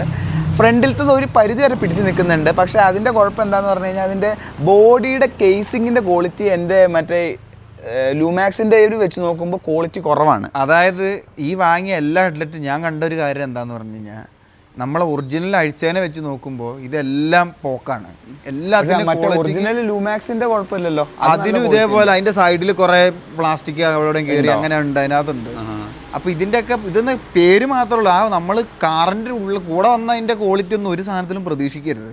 അതെ, അതും കാര്യം. ഇതിന് അത്രയും ക്വാളിറ്റി ഉണ്ട്. കാരണം ഇത് ഇത്രയും 11 22 വർഷം പഴക്കമുള്ള വണ്ടി ഇവിടെ സാധനങ്ങൾ ഇപ്പോഴും ആൾക്കാർ ഉണ്ടാക്കുന്നുണ്ട്, അതിന്റെ ക്വാളിറ്റി കുറച്ചിട്ട് ഉണ്ടാക്കുള്ളൂ. അത് കാര്യം. അതിനെപ്പറ്റി ആലോചിക്കണം. നമ്മളിപ്പോൾ പുതിയ ഇറങ്ങുന്ന വണ്ടികളുടെ പോലത്തെ നല്ല ക്വാളിറ്റിയുള്ള സാധനം കിട്ടൂല. അതായത് ഞാൻ ഒരു പുള്ളിയെ ഇതേപോലെ TVSന്റെ സ്പെയർ ഉണ്ടാക്കുന്ന ഇതിൽ വർക്ക് ചെയ്തൊരു പുള്ളിയോട് സംസാരിച്ചപ്പോൾ ആ പുള്ളി പറഞ്ഞത് എന്താണെന്ന് പറഞ്ഞു കഴിഞ്ഞാൽ, ഈ നമ്മുടെ വണ്ടിയുടെ OEM ആയിട്ട് കിട്ടുന്ന പാർട്സ് ഇല്ലേ, അതിന്റെ ക്വാളിറ്റിയിലല്ല പിന്നെ അവർ സ്പെയർ ആയിട്ട് ഉണ്ടാക്കുന്ന സാധനങ്ങൾ ഉണ്ടാക്കാന്ന് പറഞ്ഞു. അത് ക്വാളിറ്റി കുറച്ച് ഉണ്ടാക്കാന്നാണ് നല്ല വില കുറച്ച്. അതെ. അപ്പോൾ എനിക്ക് തോന്നുന്നു പൊന്നം പറഞ്ഞില്ല ഇതാണേലും. പക്ഷേ ഈ ഞാൻ വാങ്ങിച്ച ലൂമാക്സ് എനിക്ക് ഗ്യാരണ്ടിയോടെ പറയാൻ പറ്റും, അത് ഇതിനെയൊക്കെ വെച്ച് നോക്കുമ്പോൾ ക്വാളിറ്റി കൂടുതലുണ്ട്. കാരണം കൊടുക്കുന്ന പൈസക്കുള്ള ക്വാളിറ്റി ഉണ്ടായിരുന്നു. അതെ, പക്ഷേ ഒറിജിനലിനെ വെച്ച് ക്വാളിറ്റി അത്ര ഉണ്ടോ ഇല്ല. കാരണം ഇത് തന്നെയാണ് ആക്റ്റീവയുടെ കാര്യത്തിലും. ആക്റ്റീവയുടെ ഹെഡ്ലൈറ്റ് ലൂമാക്സിന്റെ തന്നെയാണ് ഹെഡ്ലൈറ്റിന്റെ ആ കേസ് ഞങ്ങൾ പഴക്കമുള്ള ആ സാധനം. പക്ഷെ ആക്റ്റീവയുടെ OEMന്റെ എന്ത് ഫിനിഷിംഗ്. ഇതൊരുമാതിരി ലൂമാക്സ് എന്ന് പറഞ്ഞാൽ ബാക്കിലൊക്കെ പെയിന്റ് സിൽവർ പെയിന്റ് അടിച്ചു വെച്ച് ഭയങ്കര വൃത്തികേടാക്കി വെച്ചിരിക്കുക. സാധനം ഫ്രണ്ടിൽ നിന്ന് കാണുമ്പോൾ നല്ല ഇതാണ്, ബാക്കിൽ നിന്ന് കാണുമ്പോൾ ഇതാണ്, ക്വാളിറ്റിയിൽ വ്യത്യാസമുണ്ട്. അപ്പോൾ അതാണ് ലൂമാക്സിന്റെ കാര്യമൊക്കെ ഒന്ന് പ്രതീക്ഷിക്കരുത്. ലൂമാക്സിന്റെ കിട്ടാനുണ്ടോന്ന് ചോദിച്ചു. കിട്ടും, പല സൈറ്റുകളിലായിട്ടാണ് കാണുന്നത്. ബൂട്ട്മോയിൽ ഇടയ്ക്ക് വരും, പക്ഷേ അത് ഞാൻ 2-3 ഓർഡർ ചെയ്ത് ഇതുവരെ കിട്ടില്ല. ഒരെണ്ണം കിട്ടിയായിരുന്നു, ഒരെണ്ണം ഇതുവരെ കിട്ടിയിട്ടില്ല. അപ്പോൾ അതിന്റെ സെറ്റിന് വേണ്ടി ഞാൻ വെയിറ്റ് ചെയ്ത് നിൽക്കുകയാണ്. കിട്ടുവാണെങ്കിൽ ഞാൻ ലൂമാക്സിലേക്ക് മാറും. ബിനീഷ് ചോദിച്ചിരിക്കുകയാണ്, ഹായ് ബ്രോ, എക്സ്പൾസ് 210 ലോങ് നിർത്താതെ ഓടിച്ചാൽ ടാപ്പറ്റ് നോയ്സ് കേൾക്കുമോ? ഇത് നല്ലൊരു ചോദ്യമാണ്. കാരണം നമ്മൾ നിർത്താണ്ട് എനിക്കൊന്ന് ഒരു 200 എത്ര കിലോമീറ്റർ ഓടിച്ച് നിർത്താണ്ട് 5 മണിക്കൂറിനടുത്ത് ഓടിച്ചു. എനിക്ക് എൻ്റെ കണക്കുകളിൽ വെച്ചിട്ട് നമ്മൾ 200-225 കിലോമീറ്ററിന്റെ ഇടയിൽ നിർത്താണ്ട്. ആലപ്പുഴയല്ലോ നമ്മുടെ പറയാ എവിടെയായിരുന്നു നമ്മുടെ എന്തായിരുന്നു സ്ഥലത്തിന്റെ ഒരു നമ്മുടെ ഈ പാമ്പാടിയൊക്കെ ആയിട്ടുള്ള സ്ഥലത്തിന്റെ എന്തായിരുന്നു, ആ പള്ളിയുള്ള സ്ഥലത്തിന്റെ എന്തായിരുന്നടാ? അതാണ് എനിക്ക് ഓർമ്മയുള്ളത്. ആ പള്ളിയുള്ള തോണിപ്പള്ളി മോനിപ്പള്ളി എന്ന് പറഞ്ഞ സ്ഥലത്തു നിന്നാണ് നമ്മൾ യാത്ര ചെയ്താൽ ഭക്ഷണം കഴിച്ചിട്ട്. മോനിപ്പള്ളി അവിടുന്ന് ഞങ്ങള് കോഴിക്കോട് വരെ. കോഴിക്കോട് അത് ഫുള്ള് മറ്റേ ഹൈവേ ആയിരുന്നു, നമ്മുടെ തീരദേശ ഹൈവേയും. അതെ, പിന്നെ വേറൊരു ഇതേപോലെ ഒരു ഹൈവേയിലും കൂടെ കയറിയിട്ടാണ് നമ്മൾ വന്നത്. തൃശ്ശൂർ വരെ ഒരെണ്ണം, തൃശ്ശൂർ കഴിഞ്ഞിട്ട് നമ്മൾ തീരദേശ ഹൈവേയിലോട്ട് കയറിയിട്ട് ആ വായിലാണ് വന്നത്. നിർത്താണ്ട് നമ്മൾ കോഴിക്കോട് വരെ, കോഴിക്കോട് അല്ലേ നമ്മൾ ഇങ്ങോട്ട് തിരിയുന്നിടം വരെ അതിലായിരുന്നു. എനിക്ക് എൻ്റെ കണക്കുള്ളത് 200 കിലോമീറ്ററോളം ഓടിച്ചിട്ടുണ്ടെന്നാണ് എൻ്റെ ഒരു കണക്ക്. 5 മണിക്കൂർ 5.5 മണിക്കൂർ എന്തായാലും വണ്ടി ഓടിച്ചിട്ടുണ്ട്. അല്ലേ പറഞ്ഞെത്തിയപ്പോൾ ഇതാണ് പറയാൻ വേണ്ടി. 5 മണിക്കൂർ ഓടിച്ചാലും പറയാൻ വേണ്ടിയിട്ടാണ് ഇത്രയും വളഞ്ഞു ഓടിക്കുന്നത്. 5 മണിക്കൂർ ഓടിച്ചു. എന്നിട്ട് ടാപ്പറ്റ് നോയ്സ് ഉണ്ടായിരുന്നോ? അന്ന് ഉണ്ടായിരുന്നില്ല, പക്ഷെ ഇപ്പം കേൾക്കുന്നുണ്ട്. എന്നാലും ഞാൻ ഈ പറയുന്ന പോലെ അധികം ഒന്നും കേൾക്കാറില്ല. അതായത് എങ്ങനെയാന്ന് പറഞ്ഞാൽ അതിന്റെ രസം ഇതാണ്, ഹയർ RPM-ലില്ല, ചെറിയ RPM-ൽ. പക്ഷെ അതെന്താണ്, ഇതിനകത്ത് എഞ്ചിൻ ഓയിൽ മാറ്റാനായി എന്നാണ് ഞാൻ വിശ്വസിക്കുന്നത്. അതിന്റെ സമയമായി. അതായത് ഈ ടാപ്പറ്റ് നോയ്സ് എന്ന് പറഞ്ഞാൽ ഈ ആൾക്കാർ പറഞ്ഞ പ്രശ്നം പോലത്തെ ഒരു വലിയ കടകടകടകടകളൊന്നും ഒച്ചയൊന്നുമല്ല. ഈ സാധാ വണ്ടികൾക്ക് സ്വാഭാവികമായിട്ട് നമ്മൾ ഓടിക്കുന്നതോറും സംഭവിക്കുന്ന ഒരു ഒച്ചയാണ് ഈ ടാപ്പറ്റ് നോയ്സ്. ആ ഒച്ചയാണ് കേൾക്കുന്നത്. ഇപ്പം ഞാൻ അവസാനം ഇടുക്കിയിൽ പോയ സമയത്ത് ഞാൻ ഇതേപോലെ 200 കിലോമീറ്റർ ഞാൻ നിർത്താണ്ട് ഓടിച്ചിട്ടാണ് പോയത്. അത് ഇവിടുന്ന് ഇതുകൊണ്ടാണല്ലോ പോയി. ഞാൻ ഇവിടുന്ന് തൃശ്ശൂർ വരെ ഞാൻ നിർത്താണ്ട് ഓടിച്ചിട്ടാണ് വന്നു പോയത്. തൃശ്ശൂർ 200 കിലോമീറ്റർ ഉണ്ടെന്ന് ഞാൻ പ്രതീക്ഷിക്കുന്നത്. അത്രയും ഞാൻ ഓടിച്ചിട്ട് പോയിട്ട് ഞാനൊരു ഒച്ച കേട്ടില്ല. ഞാൻ എപ്പോഴും ഒച്ച കേൾക്കാൻ തുടങ്ങിയെന്ന് പറഞ്ഞാൽ ഞാൻ ഉച്ചയായ സമയത്ത് അന്തരീക്ഷത്തിൻ്റെ ചൂട് കൂടി, അതായത് നമ്മൾ എറണാകുളമൊക്കെ എത്തിയ സമയത്താണ് ഇതിനകത്ത് വണ്ടിയിൽ നിന്ന് നമുക്കൊരു അസ്വസ്ഥത ഫീൽ ചെയ്യാൻ തുടങ്ങിയത്. ഇതാണ് നമ്മൾ വണ്ടി ഓടിക്കുന്ന സാഹചര്യങ്ങളും അതിൻ്റെ കാലാവസ്ഥയ്ക്ക് അനുസരിച്ചിരിക്കുന്നത്. പിന്നെ ഈ ആൾക്കാർ പറയുന്ന പോലത്തെ ടാപ്പറ്റ് നോയ്സ് ഞാൻ ഇതുവരെ കേട്ടിട്ടില്ല. അങ്ങനത്തെ ലോങ്ങിൽ പോകുമ്പോൾ നമുക്കിതുവരെ ഒച്ച ഉണ്ടായിട്ടില്ല. നമ്മുടെ വണ്ടിക്ക് ഇതുവരെ ഇല്ല. പക്ഷെ നമ്മുടെ വണ്ടി ആകെ 4500 കിലോമീറ്ററിനകത്തേ ആയിട്ടുള്ളൂ. ഇവിടെ ബ്രോ, ഞാനെന്താ രോഹിത്തോ അങ്ങനെ തോന്നിട്ടൊരു ബ്രോ ഇൻസ്റ്റാഗ്രാമില്, പുള്ളി ഇതേപോലെ ലോങ് ഇവിടേക്ക് ലേയിലേക്ക് പോയപ്പോൾ ഡൽഹി എങ്ങാണ്ട് എത്തിയപ്പോഴേക്കും 5000 കിലോമീറ്റർ ആയപ്പോഴത്തേക്ക് ഒച്ച വരാൻ തുടങ്ങിയെന്നാണ് പുള്ളി പറഞ്ഞത്. അതിനകത്ത് നമ്മുടെ ഓരോ വണ്ടികളുടെ 5000 ആകുമ്പോൾ ഇതിന് ഒച്ച വരുമോന്നും അറിയത്തില്ല. അതാണ് ഇപ്പോൾ സെക്കൻഡ് സർവീസ് ഒക്കെ വരേണ്ട, അതും കൂടെ മാറ്റി കഴിയുമ്പോൾ നമുക്കറിയാം ബാക്കിയുള്ള സ്ഥിതികൾ എന്തൊക്കെയാണ്. പക്ഷേ ഈ ടാപ്പറ്റ് നോയ്സ് എന്ന് പറഞ്ഞാൽ ശരിക്കും പറഞ്ഞു കഴിഞ്ഞാൽ ഇതൊരു നമ്മൾ ഇങ്ങനെ ടെൻഷൻ ആകുലപ്പെടേണ്ട ഒരു സാധനമൊന്നും അല്ല. അത് ഭയങ്കര ഇതായാൽ മാത്രമേ എഞ്ചിനെ തന്നെ ബാധിക്കത്തുള്ളൂ. അല്ലാത്ത പക്ഷെ നമുക്ക് ഈ വണ്ടി ഓടിക്കാൻ പറ്റും. അത് മൈൻഡ് ചെയ്യണം, നമ്മുടെ റൈഡ് എൻജോയ് ചെയ്യുക എന്നുള്ളതാണ്. നമ്മൾ ഇങ്ങനത്തെ കുറേ ഈ വണ്ടിയിൽ ഫുൾ ടൈം ഞങ്ങൾ ഇത് ഏതായാലും ഒരു 100 കിലോമീറ്റർ കഴിയുമ്പോൾ പിന്നെയും ടാപ്പറ്റിൻ്റെ ഒച്ച കേൾക്കാറുണ്ട്. ഏത് ഹിമാലയനിൽ. അത് ചെറിയ ചെറിയ ഒച്ചകളെ ആലോചിച്ച് നമ്മുടെ എന്തായിരുന്നടാ അത് ആസ്വദിക്കാനുള്ള ഇത് നഷ്ടപ്പെടുത്തി കളയരുത്. അതായത് നമ്മൾ ആസ്വദിക്കുക, നമ്മൾ വണ്ടി ഓടിക്കുക എന്നുള്ളതാണ് കാര്യം, അല്ലാണ്ട് അതിന്റെ ഒച്ച കേട്ട് ഇതിന്റെ ടെൻഷൻ അടിച്ചിരിക്കുക എന്നുള്ളത്. മറ്റേ ബിഗ് ബെയർ പറഞ്ഞ പോലെയാണ്. ബിഗ് ബെയർ ഇതേപോലെ 450 ഫുള്ളും ടാപ്പറ്റ് നോയ്സ് എന്ന് എല്ലാവരും പറയുന്നുണ്ട്. പുള്ളി ഒരു വീഡിയോ ഇട്ടു. പുള്ളി പറഞ്ഞാണ് ടാപ്പറ്റ് നോയ്സ് അത് വരും, അത് വരുന്ന വെച്ചിട്ട് അത് നമ്മുടെ വണ്ടി നശിക്കുക എന്നാണ് അതിന്റെ അല്ല. അതായത് ചെറുതായിട്ട് അതിന്റെ ഗ്യാപ്പ് ഒന്ന് കൂടി അതാണ്. അപ്പൊ അതിനകത്ത് അത് വെറുതെ തിരിച്ച് റിപ്പീറ്റ് അടിക്കുമ്പോൾ ആ ടിക് ടിക് ഒച്ച കേൾക്കുന്നു. ഇത് നമ്മളെ വണ്ടി പൊട്ടി അങ്ങനെയല്ല, ഇത് ഓവർ ആവുമ്പോഴാണ് പ്രശ്നം. അതായത് ഈ ഒച്ച നമ്മുടെ വണ്ടി ഓടുന്നതിനെ ബാധിക്കുമ്പോഴാണ് പ്രശ്നം. ഇത് നോക്കിയില്ല എന്ന് വെച്ചാൽ കുഴപ്പമില്ല. ഇത് ഒച്ച ഇത് അതായത് ഇത് നമുക്ക് കൂടുമ്പോൾ നമുക്ക് ഇത് കട്ട കട്ട ടക് ടക് ടക് ടക് ടക് ടക് എന്ന് അടിക്കാൻ തുടങ്ങും. അതാണ് ഏറ്റവും പ്രശ്നം ഉണ്ടാക്കുന്നത്. അതാവുമ്പോൾ ഈ സാധനം ലൂസായി അങ്ങ് എത്തിയെന്നാണ് അതിന്റെ അർത്ഥം. അപ്പോൾ മൊത്തത്തിൽ ഇതിന്റെ ടൈമിങ് തെറ്റിപ്പോകും. ടൈമിങ് അതാണ്, അപ്പോഴാണ് പ്രശ്നം. അതല്ലാത്ത ഈ ഒച്ച സ്വാഭാവികമായിട്ടുള്ള അങ്ങനെയുള്ള ഒച്ച ഹയർ RPM എത്തുമ്പോൾ ഒച്ച ഇല്ല, പിന്നെ കേൾക്കാറുമില്ല. ചെറിയ ഇതിലാണ് അത് ഹിമാലയന്റെ കാര്യത്തിലാണ്. അതിന്റെ അർത്ഥം ഹയർ RPM ഇല്ലാത്തതിന്റെ അർത്ഥം ഞാൻ ആലോചിച്ചിട്ടുണ്ട്. എന്താന്ന് സാധനം പടക്കടക്കടന്ന് അടിക്കല്ല, അപ്പൊ ഈ സാധനത്തിന് താഴേക്ക് വരാനുള്ള സമയം കിട്ടുന്നില്ല. അതാണ് ശരിയാ, അതാണ് സംഭവം. അപ്പോൾ ചുരുക്കി പറഞ്ഞു കഴിഞ്ഞാൽ ഈ വണ്ടിക്ക് അങ്ങനത്തെ ഈ പറയുന്ന പോലത്തെ ഒരൊച്ചയില്ല. ഞങ്ങൾ 2 വട്ടം നിർത്താണ്ട് അത്ര ദൂരം ഓടിച്ചു പോയിട്ടുണ്ട്. യാതൊരു കുഴപ്പവും ഇതുവരെ ഉണ്ടായിട്ടില്ല. അപ്പോൾ ചെറിയ ഒച്ചകളും നടത്തി വ്യാകുലം കൊള്ളാണ്ടിരിക്കുക, വണ്ടി ആസ്വദിക്കുക. സംഗീത് ചോദിച്ചിരിക്കുകയാണ്, ബ്രോ ഒരു ഡൗട്ട്, ചെറിയ സ്പീഡിൽ 2/3 ഗിയറിൽ കാൽ കൊടുക്കുന്ന ടൈം ജെർക്കിംഗ് ഉണ്ടോ? എസ്റ്റീമിൽ കാൽ കൊടുക്കും. ഞാൻ ബൈക്കിൻ്റെ കാര്യമാണെന്ന് വിചാരിച്ചു. സെക്കൻഡല്ല 3rd ഗിയറിൽ കാല് കൊടുക്കുന്ന സമയത്ത് ഒരു ജെർക്കിംഗ് ഉണ്ടോ ഇതിൽ? നല്ല ചോദ്യം. ഇതിന് ഞാൻ മറുപടി പറയാം. അതായത് നമ്മൾ ഇത് എന്താണെന്ന് പറഞ്ഞാൽ നമ്മൾ മനസ്സിലാക്കേണ്ട ഓരോ വണ്ടിയുടെ ക്യാരക്ടർ വെച്ചിട്ടാണ് നമ്മൾ വണ്ടി ഓടിക്കേണ്ട രീതി അതനുസരിച്ച് മാറ്റണം. ഈ ഹിമാലയൻ ഓടിക്കുന്ന പോലെ ഒരിക്കലും എക്സ്പൾസ് ഓടിക്കാൻ പറ്റില്ല. കാരണം ഹിമാലയൻ സ്ലോ സ്പീഡിൽ ഓടിക്കുന്ന ആ ഒരു രസം ഈ എക്സ്പൾസ് ഓടിച്ചാൽ കിട്ടൂല. കാരണം ഈ രണ്ടിൻ്റെ എഞ്ചിൻ്റെ ഒരു ഇതാണ്. ഇതേ ലോജിക്ക് തന്നെയാണ് എസ്റ്റീമിൻ്റെ കാര്യത്തിലും. നമ്മുടെ വീട്ടിൽ സ്വിഫ്റ്റ് ഉണ്ട് ഒരെണ്ണം, പുതിയ മോഡൽ സ്വിഫ്റ്റ് 1.2 വരുന്നത്. ആ വണ്ടി സ്ലോ സ്പീഡിൽ സുഖമായിട്ട് നമുക്ക് ഓടിക്കാൻ പറ്റും, അതിനകത്ത് ജെർക്കിംഗ് ഒന്നുമില്ല. എന്നാൽ നേരെ തിരിച്ച് എസ്റ്റീമിൽ അത് ഓടിക്കാനേ പറ്റില്ല നമുക്കങ്ങനെ. അതിൻ്റെ കാരണം എന്താണെന്ന് പറഞ്ഞു കഴിഞ്ഞാൽ ഇത് കുറച്ചുകൂടെ ടോൾ ഗിയർഡ് ആയിട്ടുള്ള വണ്ടിയാണ്. അതായത് നമ്മൾ ഹയർ RPM ഇരപ്പിച്ചിട്ട് ഗിയർ മാറ്റണം, അങ്ങനത്തെ ലെവലിലുള്ള വണ്ടിയാണ്. അപ്പോൾ ഇത് ആ സ്ലോ സ്പീഡിൽ നമ്മൾ ഗിയർ മാറ്റുവാണെങ്കിൽ വണ്ടിക്ക് ജെർക്കിംഗ് ഉണ്ടാവും. അത് മാത്രമല്ല വണ്ടി അനങ്ങത്തൂല, മുമ്പോട്ട് പോകുന്നതിൻ്റെ ഒരു ഫീലും കിട്ടൂല. അപ്പോൾ നമ്മുടെ വണ്ടിക്ക് ആ പ്രശ്നമുണ്ട്. നമ്മുടെ വണ്ടിക്ക് എന്നല്ല, അത് ആ വണ്ടിയുടെ ക്യാരക്ടറാണ്. അത് നമുക്ക് ഒരിക്കലും മാറ്റാൻ പറ്റുന്നൊരു സാധനമല്ല, അത് ഉള്ളൊരു സാധനമാണ്.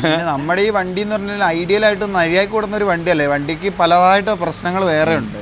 നമ്മുടെ വണ്ടിയുടെ ഐഡിലിംഗ് RPM കൂടുതലാണ്, എഞ്ചിനകത്ത് ലീക്ക് വരും. നമുക്കപ്പോൾ ഓടിക്കുന്ന ഒരു രീതിയെ വേറെ രീതിയാണ്. നമ്മളപ്പോൾ അതായത് നമുക്ക് ഞാൻ ഓടിക്കുമ്പോൾ എനിക്ക് മിക്ക ഗിയറിലും ജെർക്കിംഗ് ഉണ്ട്.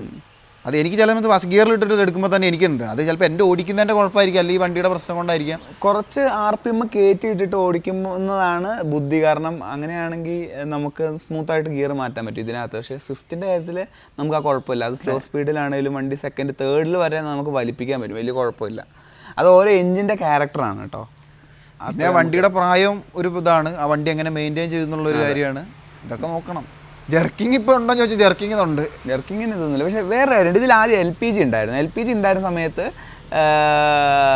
എനിക്കിങ്ങനെ തോന്നിയിട്ടുണ്ട്, അത് ഡീസൽ വണ്ടി പോകുന്ന പോലെ നമ്മളിപ്പോൾ 2nd ഗിയറിൽ ഇട്ട് കഴിഞ്ഞാൽ വണ്ടി സ്വന്തം അതെന്തോ എനിക്ക് തോന്നുന്നു അതിൻ്റെ മൊഡ്യൂൾ സെറ്റ് ചെയ്ത് വെച്ചത് എന്തോന്ന് തോന്നുന്നു ഹയർ RPMലേക്ക് അതിങ്ങനെ പോവായിരുന്നു. പിന്നെ അതല്ലെങ്കിൽ ഇതിൻ്റെ ഇതാണ് പഴയ വണ്ടിയല്ലേ, ഇഞ്ചക്ടറിലൊക്കെ മറ്റേന്ന് പറഞ്ഞാൽ ഗ്യാസ് ആയിട്ട് അങ്ങ് പോവല്ലേ, വേറെ പ്രശ്നമൊന്നുമില്ല, കത്തുന്നതിൽ വിഷയമൊന്നും ഉണ്ടാവുന്നില്ലല്ലോ. അപ്പോൾ അതാണ് ജെർക്കിംഗ് ഉണ്ട്. ജെർക്കിംഗ് നമുക്ക് മാറ്റാൻ പറ്റും, നമ്മൾ വണ്ടി ആ രീതിയിൽ ഓടിച്ചാൽ മതി, അപ്പോൾ സീൻ ഉണ്ടാവില്ല. കെവിൻ രാജു, ബ്രോ അതെ എൻ്റെ വണ്ടി ഡിയോ ആണ്. എൻ്റെ കയ്യിൽ റാച്ചറ്റ് സെറ്റ് ഉണ്ട്, ബട്ട് അതിന് ക്വാളിറ്റി കുറവാണ്. ഞാൻ ബ്രോൻ്റെ വീഡിയോസ് കണ്ട് വണ്ടി ഫുള്ളൊക്കെ ക്ലീൻ ചെയ്യും. ഇനി ഞാനൊരു റാച്ചറ്റ് സെറ്റ് വാങ്ങുമ്പോൾ അരേൻ്റെ മതിയാവില്ലേ, അതോ കാലിൻ്റെ ഈ 2 ടൈപ്പും വേണോ? ഞാൻ വീൽസ് എൻജിൻ സൈഡ് ഒന്നും അങ്ങനെ അഴിക്കില്ല. ബാക്കി കവർ എല്ലാ ഭാഗവും അഴിക്കും. സോ എൻ്റെ ഇനി ഉണ്ടാവേണ്ട ടൂൾസ് ഏതാണ് ഒന്ന് പറയുമോ? Your YouTube videos are so amazing. അപ്പോൾ ആദ്യം തന്നെ വീഡിയോസ് കാണുന്നതിൽ നന്ദി. അപ്പോൾ ടൂൾസ് സ്വന്തമായിട്ട് പണി ചെയ്യുന്ന ആഗ്രഹിച്ചതിൽ എനിക്ക് വലിയ സന്തോഷമുണ്ട്. സ്വന്തമായിട്ട് വണ്ടിയിൽ പണിയാടിത് ചെയ്യുന്നത് നല്ലതാണ്.